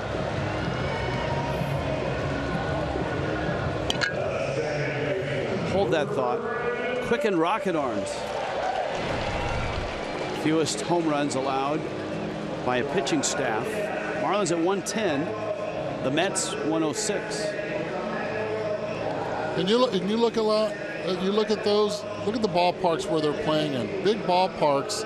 The most Cincinnati. We've already talked about the power alleys. And Chicago Cubs. A lot of people think that's a home run ballpark, but take into account that the wind most of the time blows in. So a lot of home runs are taken away also at Wrigley. Brandon Phillips nearly homered in the 4th. He doubled off the wall and off Ozuna's glove. Well, going back to the story where that double was hit over Ken Griffey Jr.'s head, the first at bat, I would joke around with Junior and I said, Junior, what number are you wearing? And he knew exactly what I was talking about, because we would listen to our parents when they came into the ballpark and they would talk to other teams. I'm going to turn you around so you can go get my ball at the warning track, and I will know what number you're wearing as an outfielder. So Ken Griffey Jr. at the time wearing number 30 here. Which was his father's number. Which was his father's number. I would say, what number are you wearing? He's like, you're not going to hit it over my head. I said, yes, I am. So the first at bat, I hit a shot right off the wall. And when I got to second, I said, you're number 30. I would point up, I said, you're number 30. And he's like, oh, get out of here. So that was a lot of fun. When you play the game, you have to play it with passion. And we did it since the days at Riverfront. Echeverria to second. All right, colorized and now HDI's. A todo color. Here it is. There's a high fly ball hit deep to left. Don will go back, and this one will get out of here. Awesome. For Eduardo Perez, it comes with the bases loaded. A grand slam for Perez, and the Rays will take the lead. A 2-0.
Is the presenting sponsor of Miami Marlins baseball.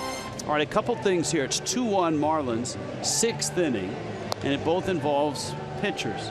Andrew Cashner, moments ago, along with his pitching coach Juan Nieves, they were inspecting his pitching hand, and almost as if they were looking for either a cut or a blister, though Cashner sits next to Nieves right now. That's the Marlins situation.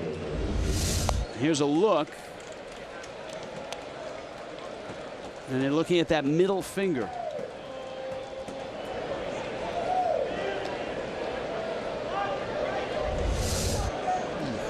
Now for the Reds, of course, this was a Homer Bailey start. There's Cashner's line, 89 pitches. Bailey, making just his 4th start back from Tommy John surgery, is done for the night. And Ichiro gets his at bat against Josh Smith. Smith misses inside. Ichiro is singled and struck out. 21 appearances so far in the season. Made 15 appearances or more than 1 inning 9, at least of 2 innings, and he's twice gone 3 innings this season. So not a good start right now. 2-0 against Ichi.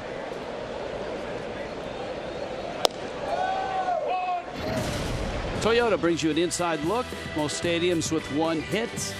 Active players. Ichiro, 40 ballparks. This was it, right? This was the one. This was the one. Last active ballpark.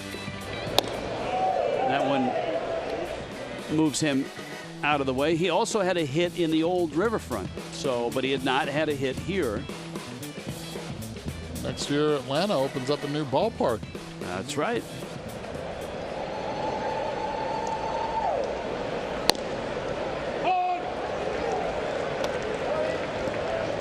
Full count, 3-2. Ichiro scorched a liner up the middle.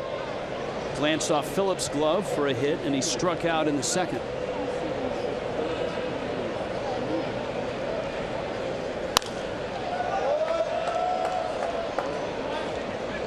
Last time Smith pitched was August 13th in Milwaukee. Was able to pitch 2 innings, allowed 3 runs, and 1 home run. It's another good hitting ballpark also. Good place to hit. And Ichiro walks. So a leadoff walk to Ichiro. You've got Real Muto and Echeverria coming up here in Cincinnati, where the Reds first started to compete as a charter member of the American Association back in 1882.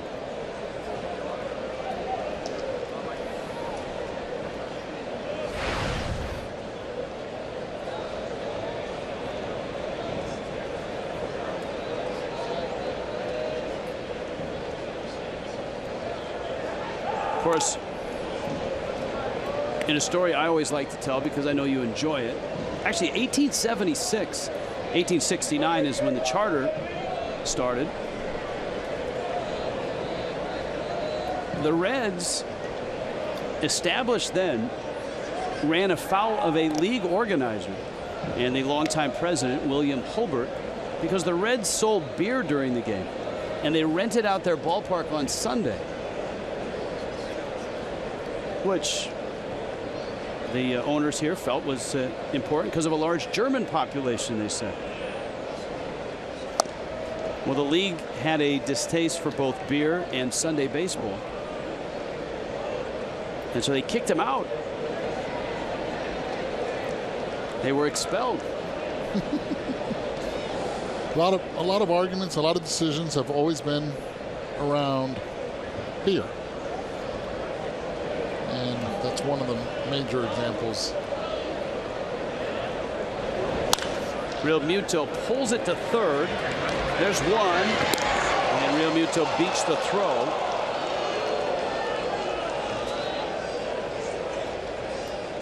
But now they sell lots of beer here and play on Sundays. Midsummer Classic coming to Miami 2017. There's limited availability. Only Marlin Fish family season ticket holders are guaranteed access to purchase All-Star Week ticket strips. To learn more, visit marlins.com/ASG.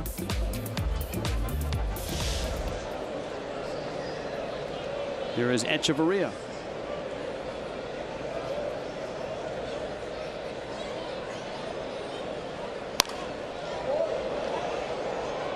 Of course, the good news for the Reds is that they were forming a rival to the National League, the American Association.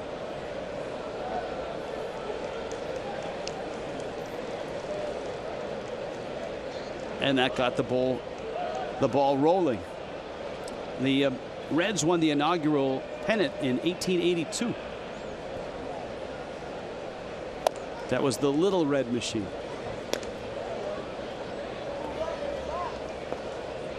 Full moon over Kentucky. You're absolutely right.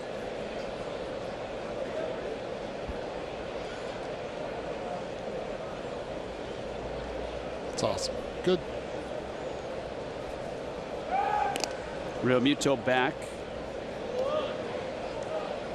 Well, the Marlins have run here. Yelich a stolen base.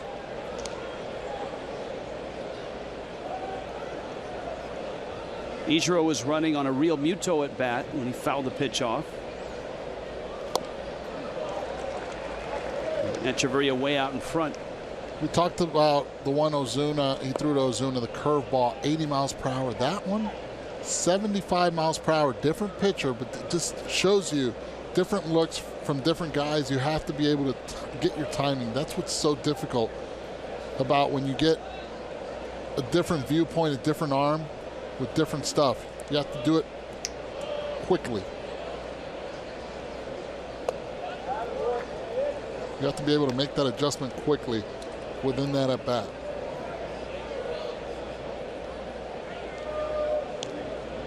$15-mile-per-hour difference. You see it right there. The fastball 90 miles per hour. Curveball 75.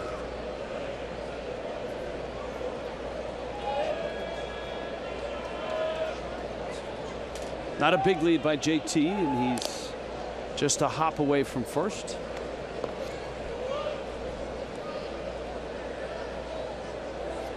See, I told you. She on her way here? Wasn't me.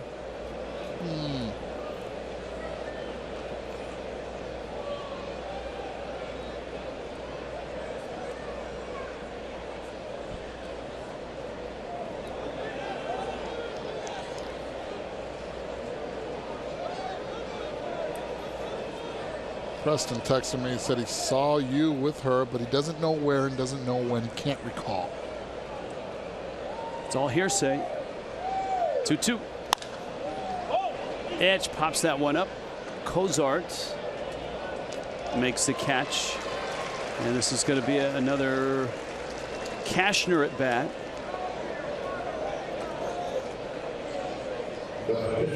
Cashner's 0 for 2, but he had that long at bat and had a somewhat of a hand in pushing the pitch count up on Homer Bailey.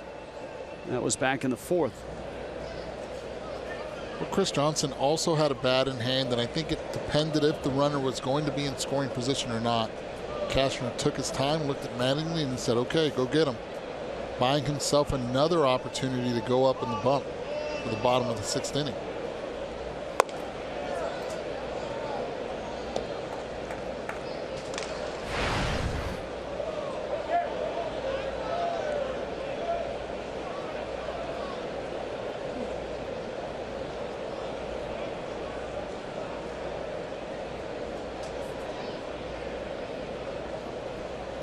Oh, the finger. Oh, the finger. I think it may have come up and hit him after it left the bat as well, whether it hit his finger or not. I think it hit him like on the side of the face. And we saw Hunter Pence having fouled the pitch off the plate, and it came up and got him. Cashner trying to push one for a hit. Yeah, it looks like you're right. Got him around the jaw area. Dustin Lupker taking a look. Watch where he puts his face when he bunts. Heads right over the plate, just ricochet. Oh, it grazes that cheek. Tell you what, he got lucky.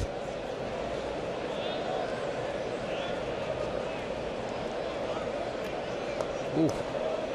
Tell you what, he might not be able to shave for a while. That might bring the beard back. Doctor's orders. You get a medical release right now, not being able to shave. Yeah, I want to see that letter. You could get the beard back. I want to see that letter. To whom it may concern. 1-1, and it's taken for a strike. Well, he was very lucky. It just grazed. Without question. Oh, yeah, that'll bring the beard back. Look at that. He won't be able to shave for a while. See that right cheek red and puffy. 1-2. And it's good breaking ball there from Smith. Marlins leave a runner, bottom 6, and a tight one in Cincinnati. It's 2-1.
Showdown brought to you by La Lechonera. I know, not my best effort. No, you get involved. Get with it. La Lechonera. There you go. I like it. I'll do better next time. Get in it. Let's go. Oh, it's bothering him. I'm telling you. Still rubbing it. Andrew Kashner, after taking a bunt off the cheek.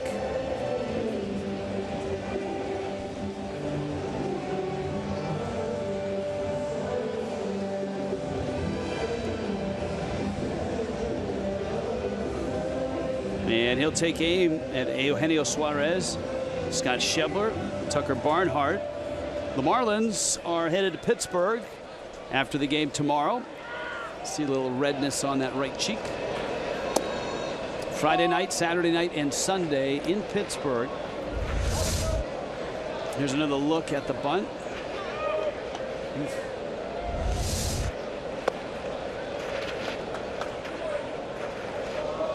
One more here in Cincinnati tomorrow night to complete a 4-game series.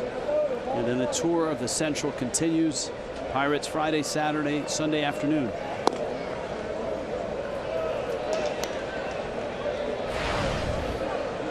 Many of us looking forward to the trip to Pittsburgh.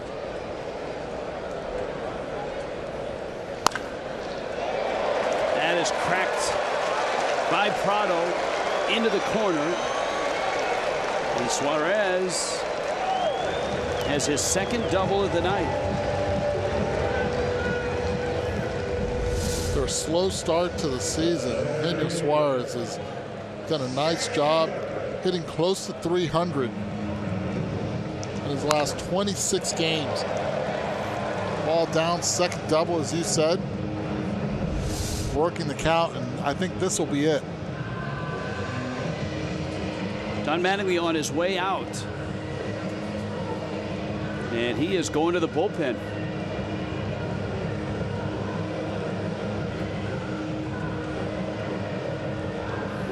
Mike Dunn arrives. West Kendall Toyota called to the bullpen.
Kashner is done here. There's nobody out. Kashner's still feeling that right cheek, that right jaw area, which took the brunt of that bunt attempt.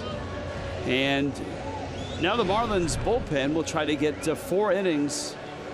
It starts with Mike Dunn. Schebler against Dunn. And then you've got Tucker Barnhart, the switch hitter, and then Tyler Holt.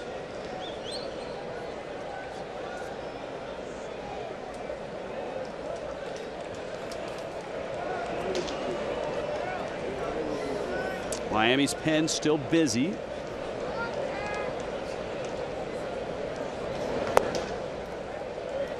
In the Marlins 6-3 win on Monday. Dunn worked a scoreless inning. Nick Whitgren.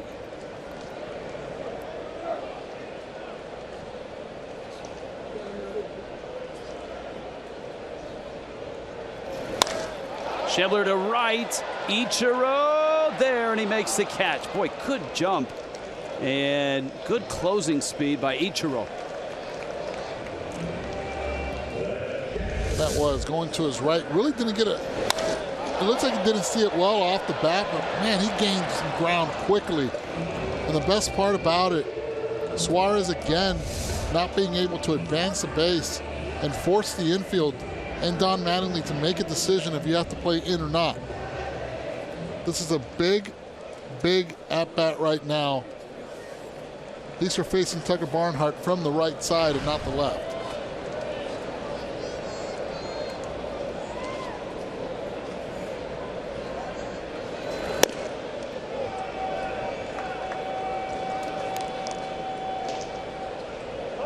Not a lot of teams are successful when you have to get your bullpen working early in the game and try to win a game. You're asking a lot from your bullpen on a daily basis. This is what's the situation right now for Don Mattingly. Mike Dunn being able to get that first out, asked upon to get 2 more. Last team that I saw do it effectively was recently the Kansas City Royals. They would go to what I always call the HDH, which are looking at Herrera, Davis, and then Holland to close out games. Yeah, but that was 7-6. That was 7-8-9. That was 7-8-9. Sometimes Herrera would come in the middle of the 6th and throw an inning and a third or an inning and 2/3. You're asking now to get the 6th inning. That's why when you have a set bullpen like the 90s Reds did with Dibble, Charlton, Myers, Dibble, Myers, that's a different story. Those are lights out guys. Those come out once in a generation. That was a 1990 wire-to-wire championship team.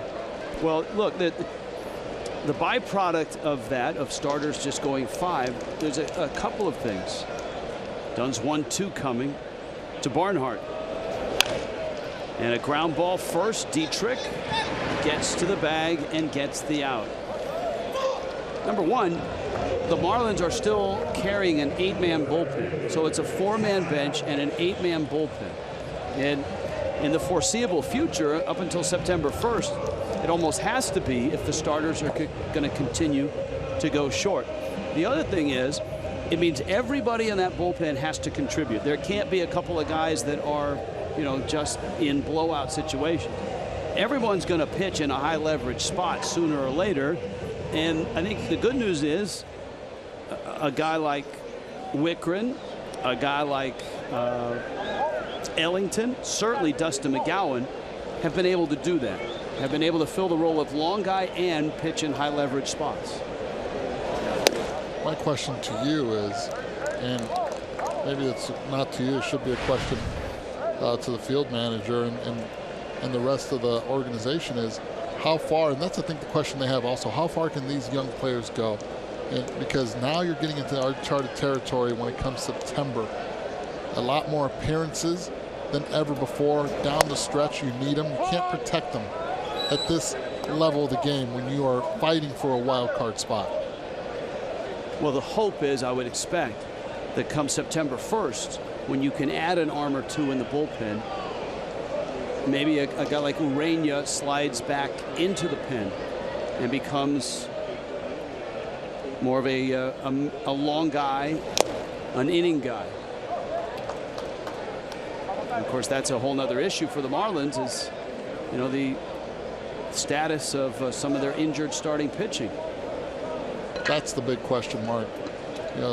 Marlins are hopeful, and it's a big hopeful, capital letters on each letter, not just on the H, that you can get Chen back at any moment, that Conley comes back at any moment also from his injury in his finger. Those are things that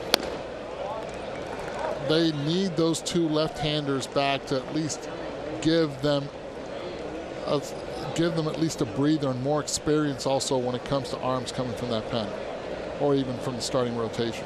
Well, as it is now, Mike Dunn working on Tyler Holt with a 2-2 count and 2 outs, trying to protect a 1-run lead in the bottom of the 6th. And a soft liner, and it's caught there by Dietrich, and Dunn pitches out of trouble. Nicely done. 2-1 Miami.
Gordon due up for the Marlins. He is certainly one of those players that has the reputation for keeping things loose in the clubhouse, and that's exactly what he did earlier this afternoon. After I was done interviewing D, he grabbed the microphone from me and turned the tables a little bit. He headed over to Clark Spencer, who writes for the Miami Herald, and started grilling him. Guys, that interview went on for almost 4 minutes. AJ Ramos jumped in with a few questions. Christian Yelich stopped by for a little bit. They were really giving Clark Spencer a hard time, but particularly D, who seemed very comfortable with that microphone in his hand.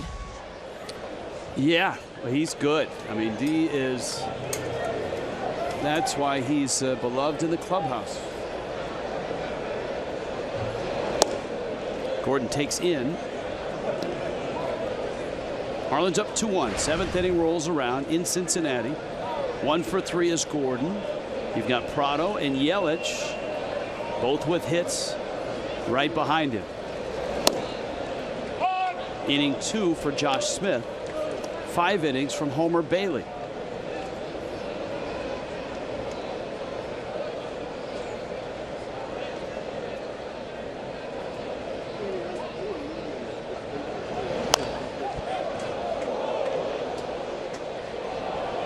Bailey in this ball game struck out 6, walked 1, 2 runs, 1 of them earned. Remember, the last run the Marlins got kicked under the glove of Eugenio Suarez at third. That was in the 5th. Oh, wow.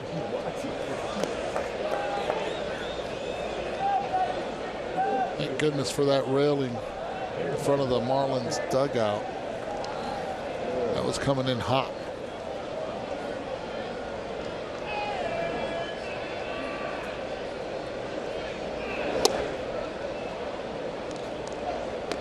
Two and 2. 5 hits for Gordon already in this series.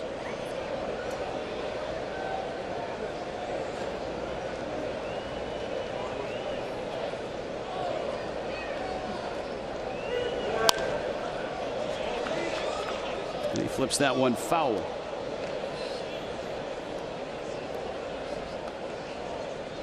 Jose Fernandez starts tomorrow night.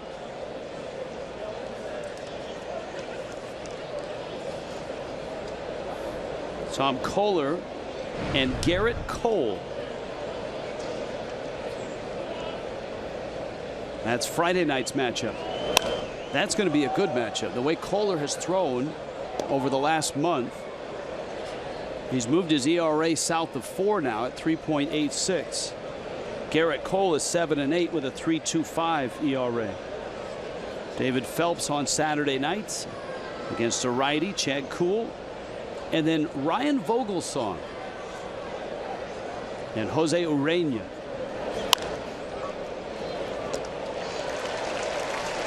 Gordon lines out. Place your deposit on a 2017 season ticket plan today and guarantee access to the 2017 All-Star Game in Miami. Don't miss your chance to secure seats for a once-in-a-generation event. All the All-Star Week activities. Deposits start at just $250. 1-877 Marlins. With Eduardo Perez, Rich Waltz with you. And Jessica Blaylock has been in and around this great American ballpark. And here's Prado. 2 balls hit hard. A line drive single to left. Line drive out to Phillips. And he popped out his last time up.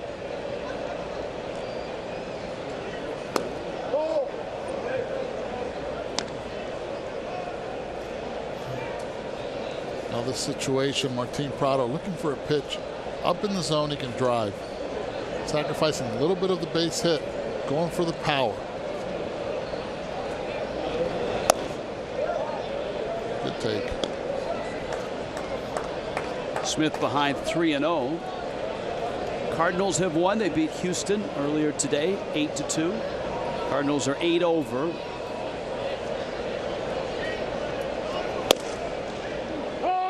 The Pirates beat the Giants again in San Francisco, 6-5.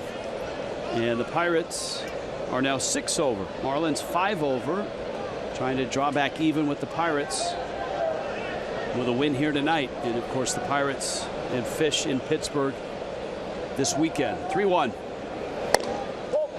And Prado holds up and he walks.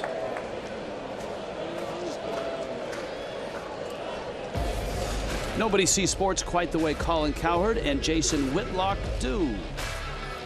FS1's new daily sports talk show is Speak for Yourself, weeknights at 6 Eastern.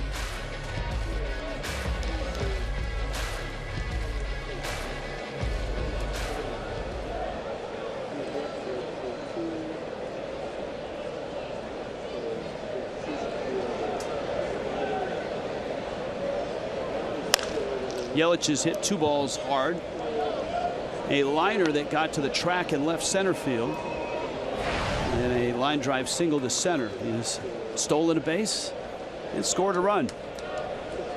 That average has been sitting above 300. On base percentage hovering in the 380s, 390s.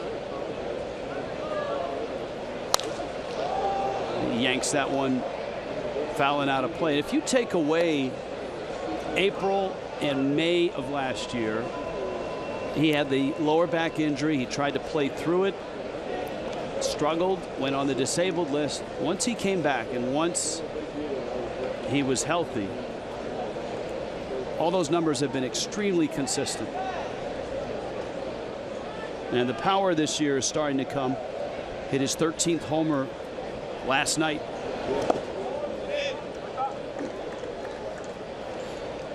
One thing Christian has, he has discipline when it comes to pitch selection. Doesn't chase a lot out of the strike zone, and when he does, very upset at himself and is able to make that adjustment from one at-bat to the other. Yesterday, did not have good swings in the first couple at-bats, then ends up hitting a home run over the left center field wall. A line drive at that. Good short-term memory. And he swings and misses there. You know what's going to happen as soon as you say it. Swinging out of the zone. He'll bounce back. So an Ozuna at bat with 2 outs here in the 7th. Dodgers are beating the Phillies 5-2. And so the Dodgers can put another half game between themselves and the Giants for the top spot in the West. And now the Giants wild card leaders.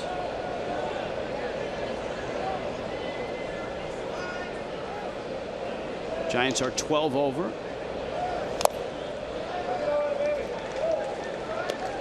Of course, they had, what, an 8-game lead in the National League West, and that's evaporated now. Talk about a team that's played poorly in the second half. They went actually into Miami having lost 6 series and tied 1, ended up winning the Miami series, and that's the only series that they've won since the break. Hunter Pence has not been the same.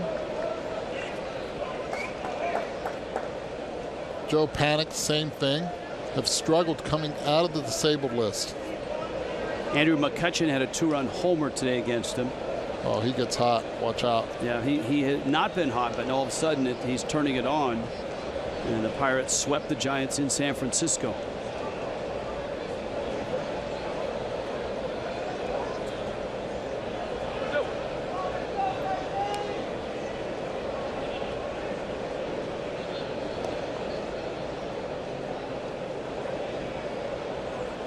Ozuna's home run to left center field.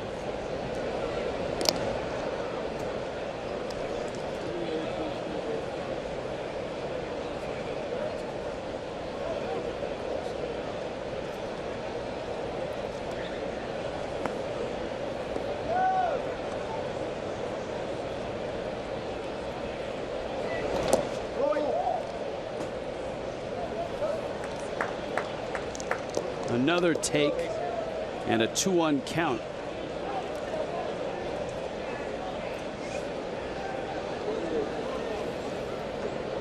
Reds bullpen has been active since the top of the 6th. Marlins pen came in the bottom of the 6th. Mike Dunn getting 3 very big outs.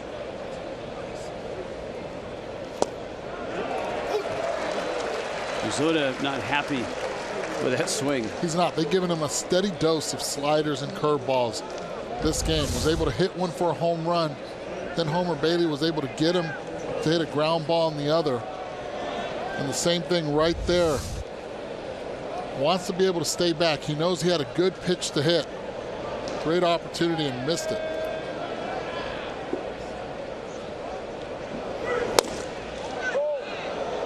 And of course, sensing his frustration, thinking about breaking balls, Smith dials up mid-90s with a fastball and misses. And this is where the cat and mouse game starts. Do you go back inside, or do you elevate with the fastball, or do you go to the slider? Fastball in. No, they went with a curveball. Shook him off. Prado runs. There's the breaking ball and a broken bat. Cozart to first in time. Marlins done. 7th inning stretch in Cincinnati. Miami holding a 2-1 lead.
Tonight is brought to you by La Lechonera. There we go. That's a lot better. Thank you. Home run. Marcell Ozuna, Marlins off to a 1-0 start. Eugenio Suarez, tough to pronounce and tough to get out. He doubles to score Brandon Phillips, and Suarez himself kicks that one. Christian Yelich comes across, and that's how this game has arrived at 2-1. Short starts by both starters. Andrew Cashner 5, Homer Bailey 5, both bullpens in full motion. And the Marlins make a pitching change. How about that? Mike Dunn came out to warm up. Wes Kendall Toyota called to the bullpen.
Came out to take his warm-up tosses. Billy Hamilton was announced as a pinch hitter. And Don Mattingly came out to the mound, and the Marlins made a pitching change to a right-hander, Nick Wickren. Here are the numbers. Hamilton left-handed against righties is a .281 average. And obviously faster to first base on a ground ball. I got nothing for you on this one. And he's comfortable. Obviously seen a lot more right-handed pitching than left-handed. He gets to first base a lot quicker from the left side.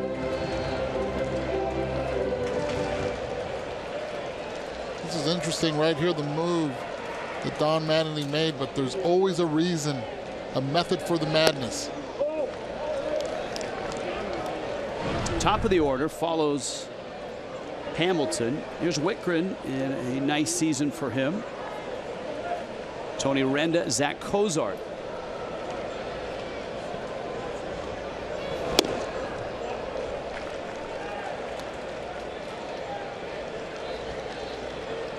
Well, all the reports, you look at those numbers, and still the scouting report and everything says that he's a lot more comfortable right-handed than he is lefty. He's shown better contact rate.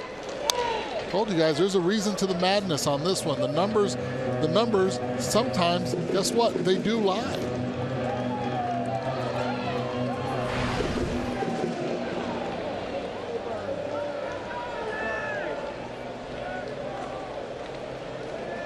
.55 strikeouts from this side of the plate.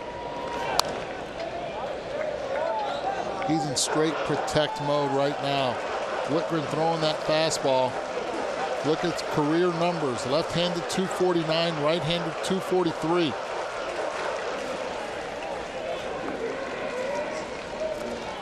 Flip a coin. Here's a 2-2. And Hamilton fouls it back. And obviously this is the type of guy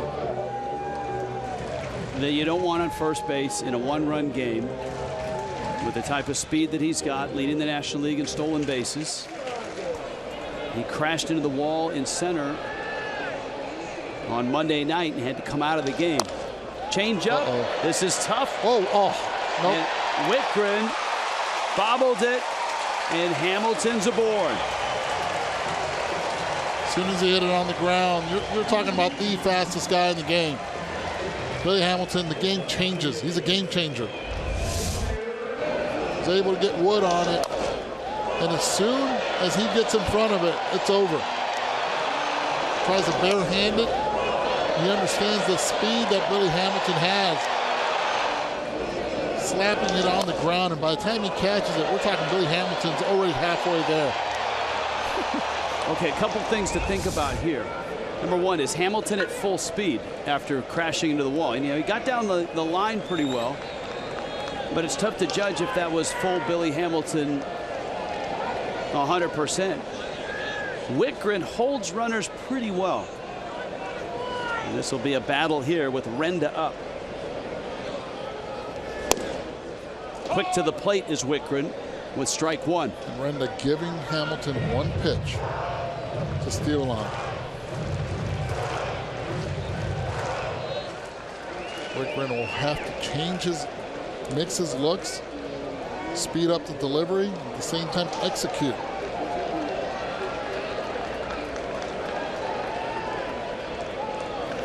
Quick to the plate again, and Renda squared. I don't like that play by Renda, trying to square around and move Billy Hamilton to second base. You have the fastest guy leading stolen base in the league. Nope, let him steal. This is why Billy Hamilton is a game changer. He changes the way managers manage the game. Let him steal second, then move him over to third.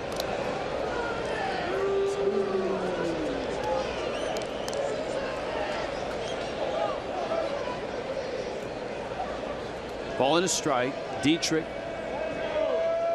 holding Hamilton.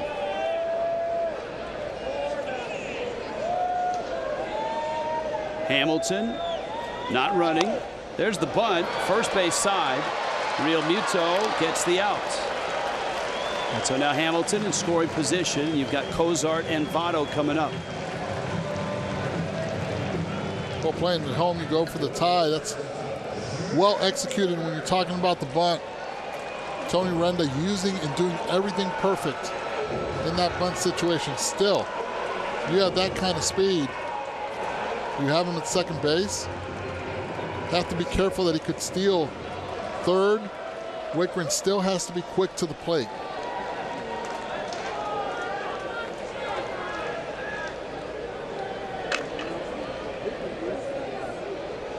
Cozart 0 for 2.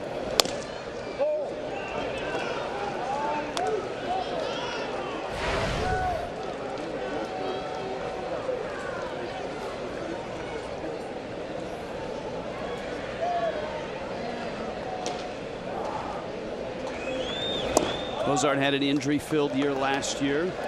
Played in just 53 games.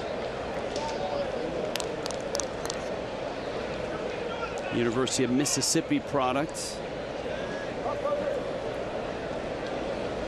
Right knee injury.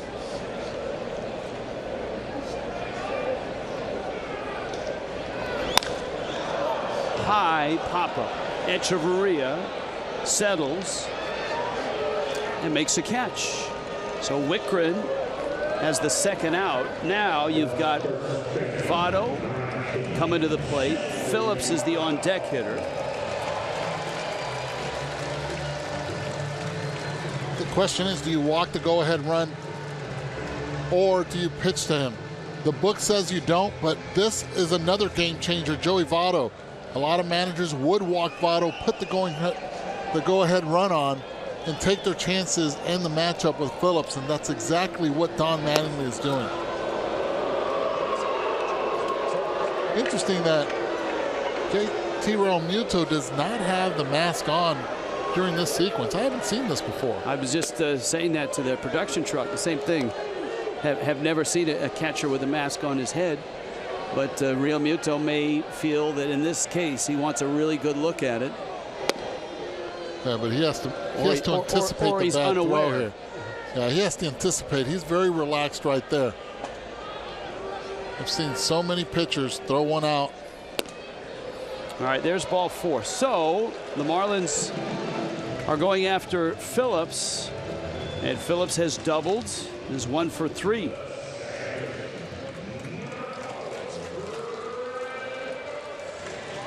Juan Nieves is on his way out to talk to Whitgren. Marlins have McGowan and Cervenka in the bullpen.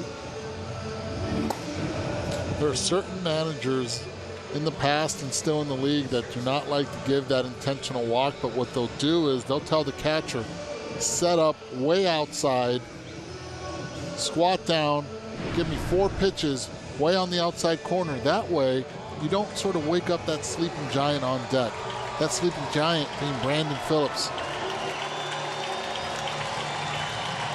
Some hitters take that personally on deck. They're like, oh, really? You're going to walk him to face me? So you're not scared of me? Okay. Look what I've done with 2 outs and runners in scoring position. Not bad. 364. That's protection on Joey Votto right there.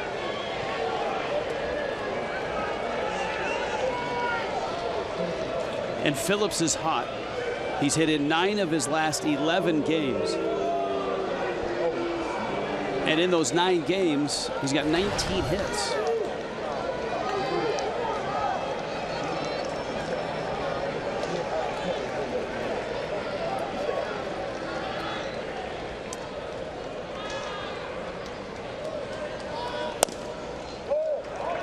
Whitgren misses away.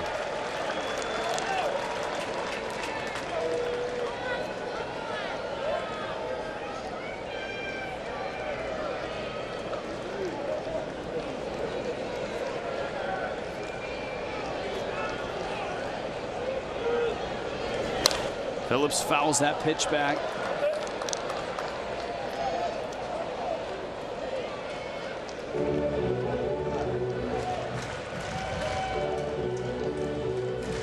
Of course, Whitgren pitched at Purdue.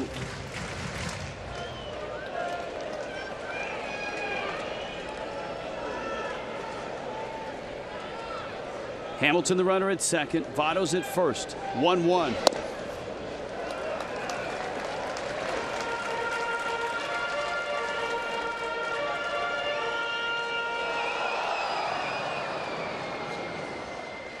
A closer at Purdue, a closer all the way up the Marlins chain in the minor leagues.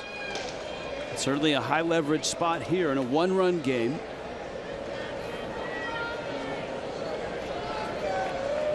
His rookie season. He's gone 3-1 to Brandon Phillips. And you don't have to give in. First and second, you've already committed walking Votto. You don't have to give in. Third base is still open. Phillips is looking for 1 pitch right down the middle. You've tried to go away the entire time. Stay there. If you miss, you have that guy on deck, which already is 2 for 2 with a walk. 2 doubles at that. 3-1. There's the pitch, and he drills it. Ichiro can't get it, and it goes to the wall. And the Reds are going to chase home 2.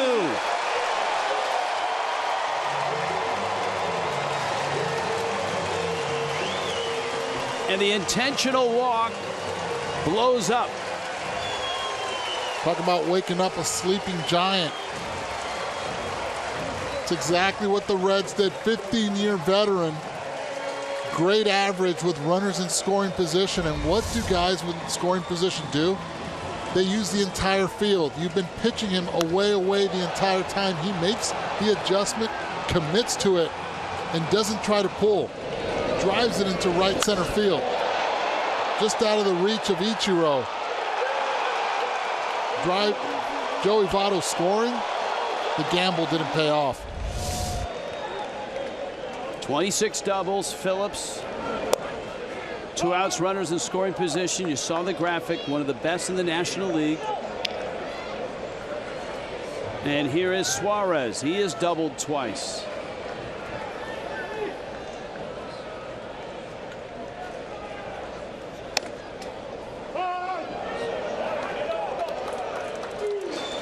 Oh, and 2.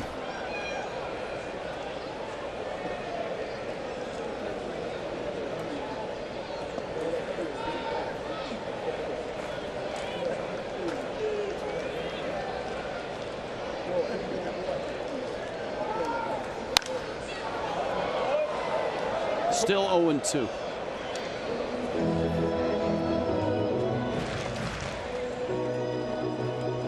See where all the pitches are away after that first strike down in the zone. Second and third pitch away. Brandon Phillips, everything away. Advanced scouting. This is what these guys do, and that's what the advanced scouts do also when they sit behind home plate a series before. They study the tendencies. Need to go hard in. And that's where JT was. Set up hard in, missing right down the middle.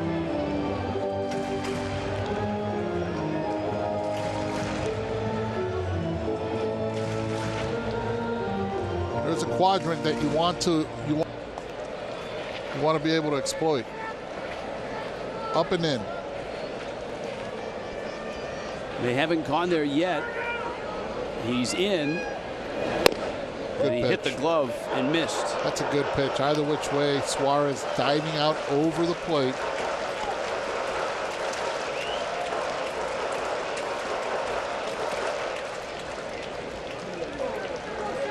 Still go back in there.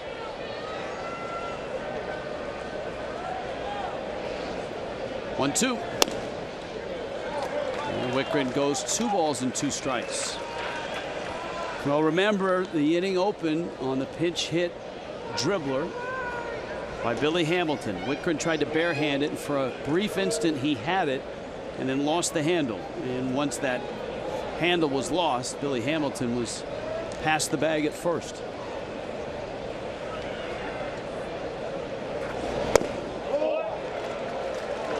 No chase from Suarez.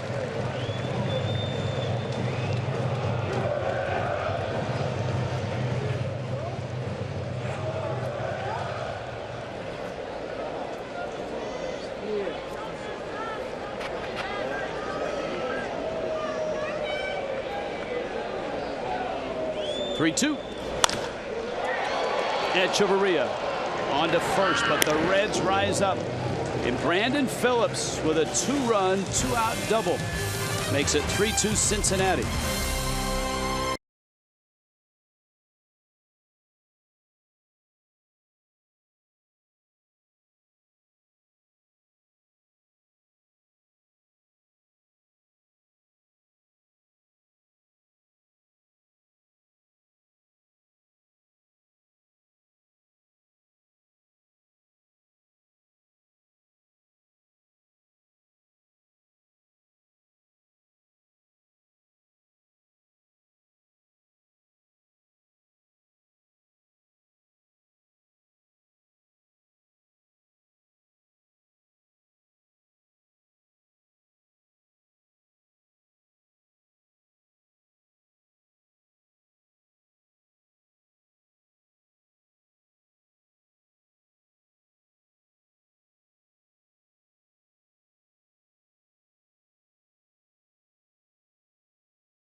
Reds and a big hit by Brandon Phillips. And so the Marlins now with 2 innings to go. Tyler Holt is going to move over and play left. Billy Hamilton is in center field. And Scott Schebler is now in right. Dietrich, Votto drops it, kicks it, picks it, throws it, and gets him. Boy, that was close. You know what? Joey Votto makes me nervous at first base. Not a lot of first basemen at the major league level do that. That ball hit his leg before it even caught it, before it hit leather. Well, we said it. He's not looked good at first. No, in this it's series. horrible. It's horrible. And the more I see it, the more the Cincinnati Reds, the fans, the front office has to be wondering what's going on. You're an elite player. You're signed for a big-time, multi-year contract. Ichiro, center field. Hamilton there. And he makes the catch. Blake Wood is the pitcher for the Reds. And there's a look at Wood.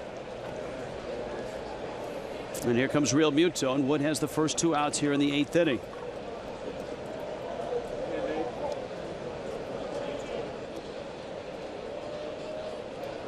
Real Muto is 1 for 2.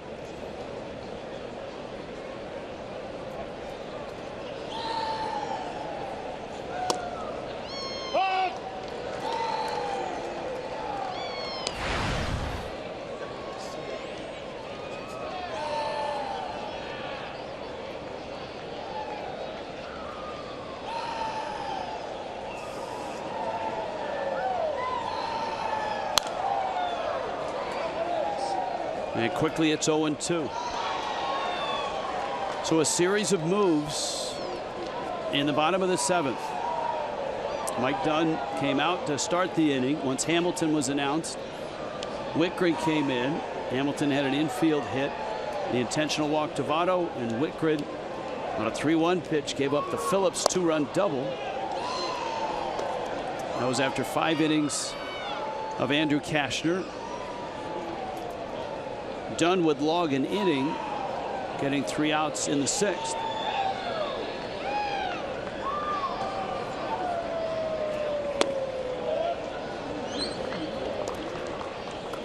Marlins last night got a taste of the back of the bullpen for the Reds. Marcel Iglesias looked very good. Tony Cingrani got the last 3 outs. MLB at bats. Keep in touch with the Marlins or everybody in Major League Baseball on your phone, your tablet, your device. Your watch. Your watch, thank you. Get the app now.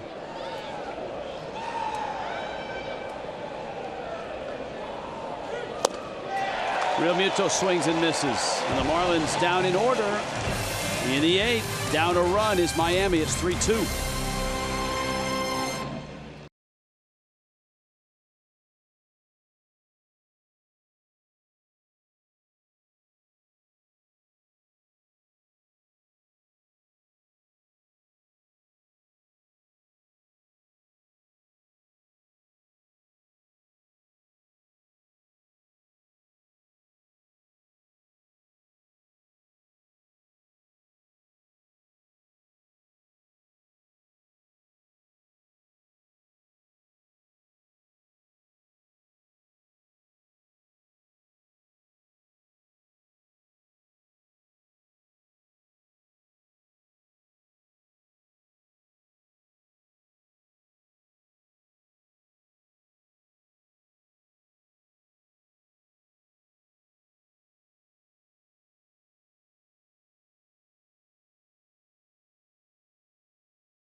Florida, Southwest Airlines are giving you a chance to win an all-inclusive stay in Nassau on Labor Day weekend. Just tweet hashtag Southwest Summer Days Sweeps and hashtag sponsored to @FoxSportsFL.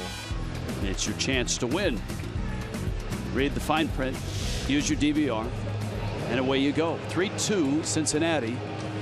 2 big runs hanging up there in the bottom of the 7th on the Brandon Phillips 2-run double. Chris Johnson ends up at first base. Hunter Cervenka will start this inning on the mound.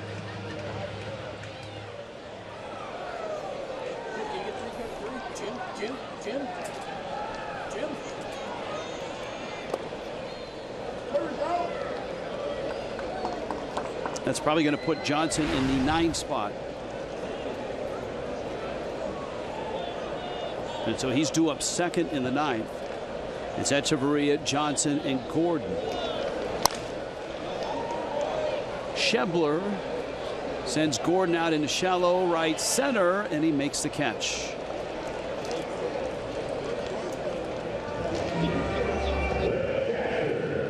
And that's the first out of the bottom of the 8th.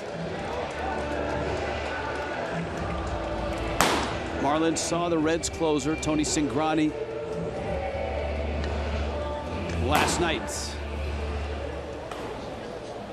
You don't often get bullpen hijinks like that on the robot fixed bullpen camera. Echeverria backhands a ball and throws out Tucker Barnhart. Eduardo, watch the replay here. Oh, this is live. We didn't get the replay. This is live. No, this is live. We didn't get it. Who was it? Iglesias that got the water dumped on him by his teammate in that last shot? Yeah, by Jumbo, right?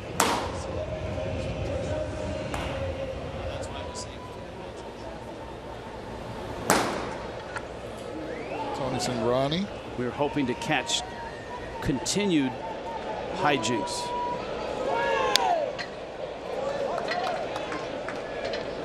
Here's Holt. He stayed in the ball game, moved over to left. 0 for 3 tonight.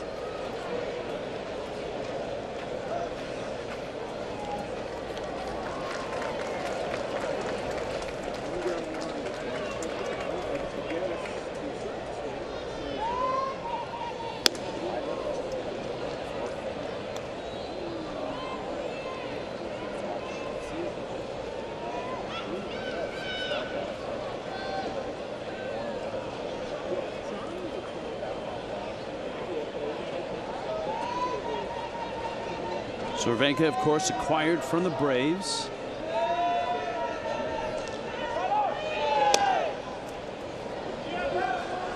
Runs the count to 2-1. Cingrani has not been a sure thing as the Reds closer. But Miami finds themselves down here in the bottom of the 8th.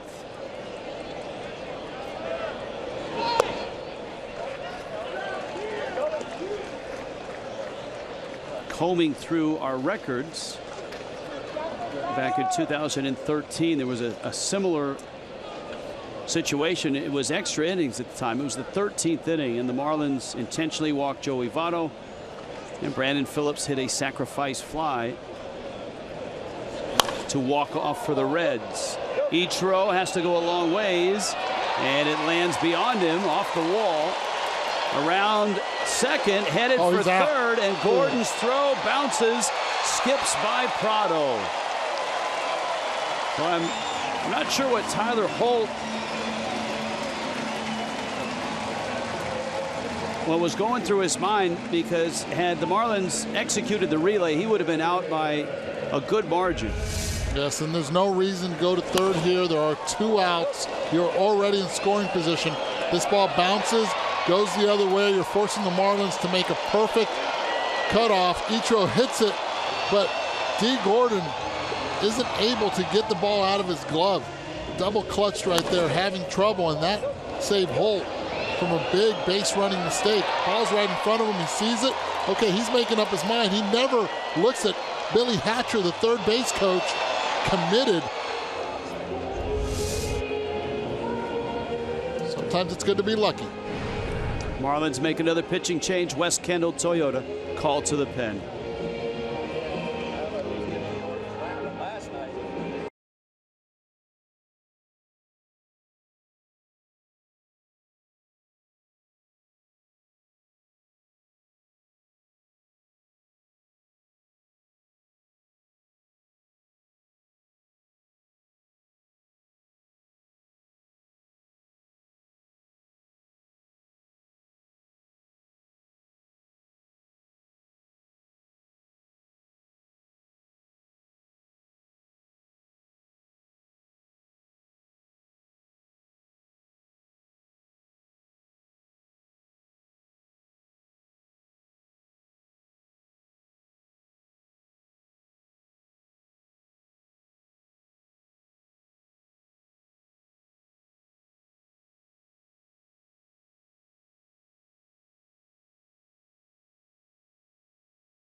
Hernandez on the mound, facing the Reds in Game 4 of the series. That's tomorrow night, 6:30 start.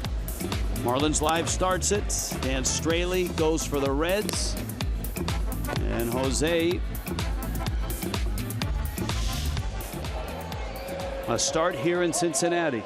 You see the strikeout leaders. Max Scherzer on top of the list. Now it's Hamilton, the switch hitter, against McGowan, the right-hander.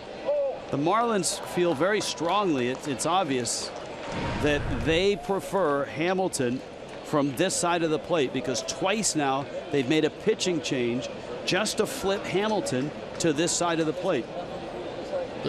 When Whitgren came in for Dunn, and now McGowan comes in for Cervenka. Yep, and you look at tendencies also from Hamilton. A lot quicker out of the box from the left side, but most importantly, the infield is in. Both Johnson and Prado playing in front of the bags and the corners. This guy's a heck of a bunter. Does not have to be perfect to get that hit with a runner at third. Holt will keep an eye on him. And a strike. 1-2.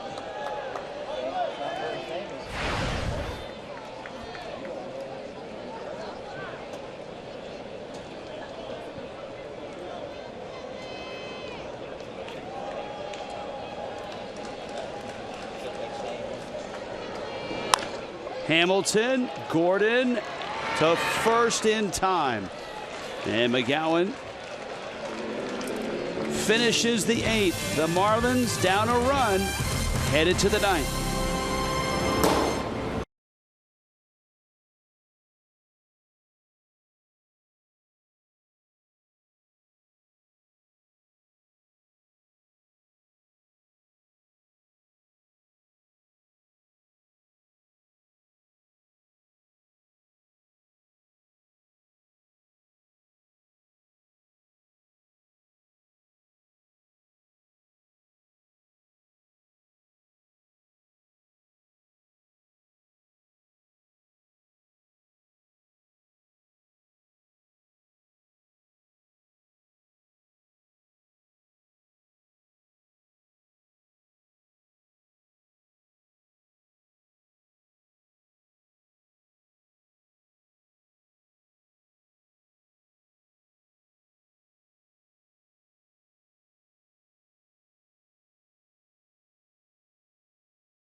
Brought to you by Southwest.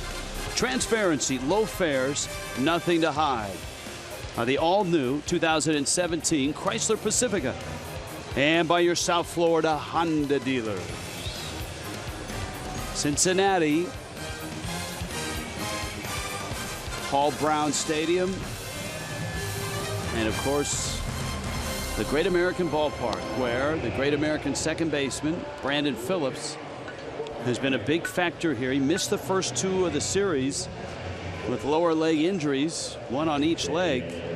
But tonight he gets the start, 2 doubles. He is the hottest hitter that the Reds have of late. I know Barnhart's on that 12-game streak, but Phillips with 20 hits and hitting in 9 of his last 11 games and doing damage here. 2 doubles, the 2-run double has made it a 3-2 game. And here is Cingrani, whom the Marlins saw last night. Sneaky fast, 94, 95 miles per hour, up in the zone. Loves the pitch up. That's where he's most effective. But that being said, that's where he also gives up a lot of home runs. So far this season, giving up 5. And Echeverria is 0 for 3. Cingrani walked Echeverria last night, and he hits a little tapper, and the lefty has it, flips to first, 1 out. And now here comes Johnson.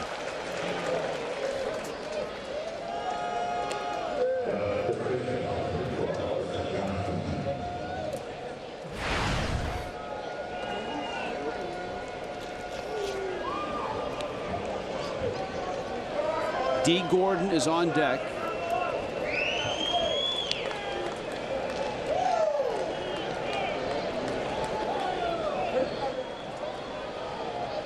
Johnson faced Cingrani last night and bounced into a double play to end the game.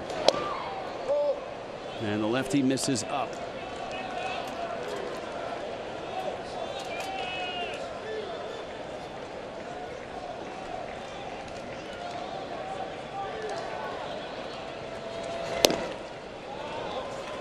And that's been a bit of an issue with Cingrani. And that is control.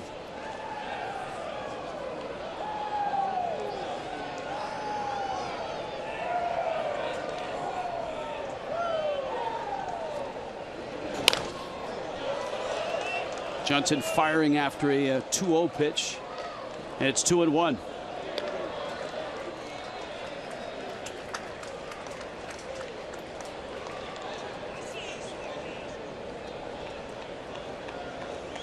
Miami jumped to a 1-0 lead on the Ozuna homer in the 4th. The Reds tied it right back in the bottom of the inning.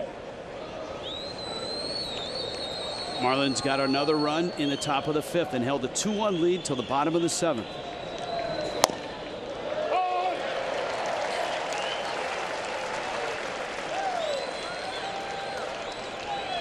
That's a quality. That's a pitcher's pitch. You can hit that part of the strike zone continuously. All you have to do is tip your cap. Now you're in protect mode. Johnson homered in game 1, also doubled in game 1. His home run down the right field line. His double was to straightaway center.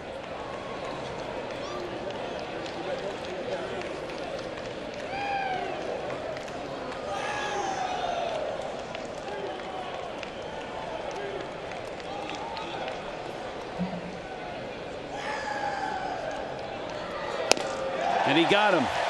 High heat, 94.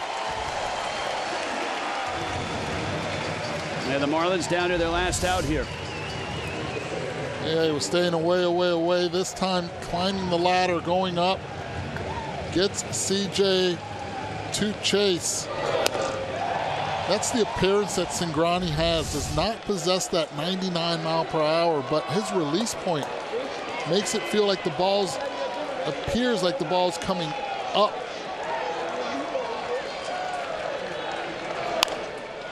Gordon lashes one. And it's 0-1. So instead of perceived velocity, it's perceived elevation? Yes. Very elusive. Hitters are used to seeing pitchers throw on a downhill plane. Cingrani does not throw on that downhill plane. It's more on a level plane, and it appears to the hitter that the ball is lower than what it is. Prado's on deck.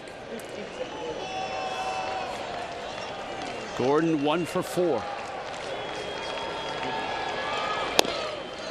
And a pitch in. It's 2-1. Obviously, you'd love to get Gordon and his speed on, and get Prado, who is the best against lefties in baseball, to the plate. And a good high ball hitter also.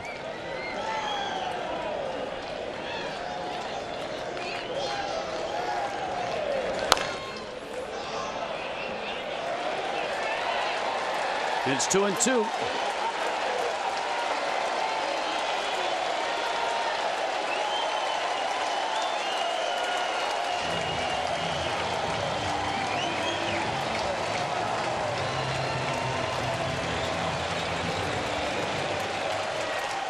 Crowd of 14,000 here.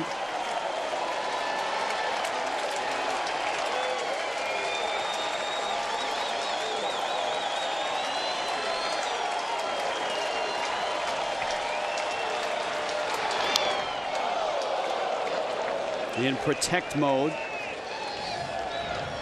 2-2.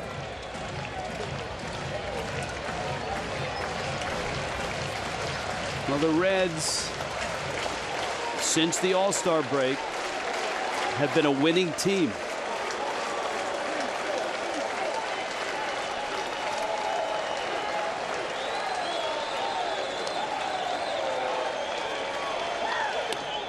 Ooh. Up and in. One of the big reasons they have been a winning team is their bullpen has been so much better than earlier on in the year. Since the 6th inning, they've been able to pile on goose egg after goose egg from the Marlins. 17-12 since the All-Star break is Cincinnati. 3-2 to Gordon.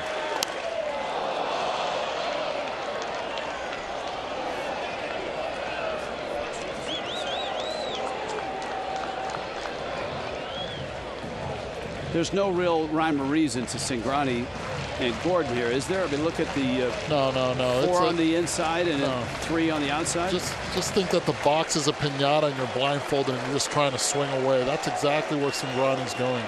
He's just trying to throw as hard as he can. Hopefully it lands in the piñata. Gordon, it's Votto, and it's over. And Cincinnati wins it. Miami's pen cannot hold a 2-1 lead, and the Reds come back and now lead this series 2-1. With Game 4 tomorrow night, Marlins are going to need Jose Fernandez to come up big. Tonight, it was Brandon Phillips intentionally walked of Joey Votto in front of him. Phillips with a 2-run, 2-out double, and that was the game winner. Marlins Live is coming up.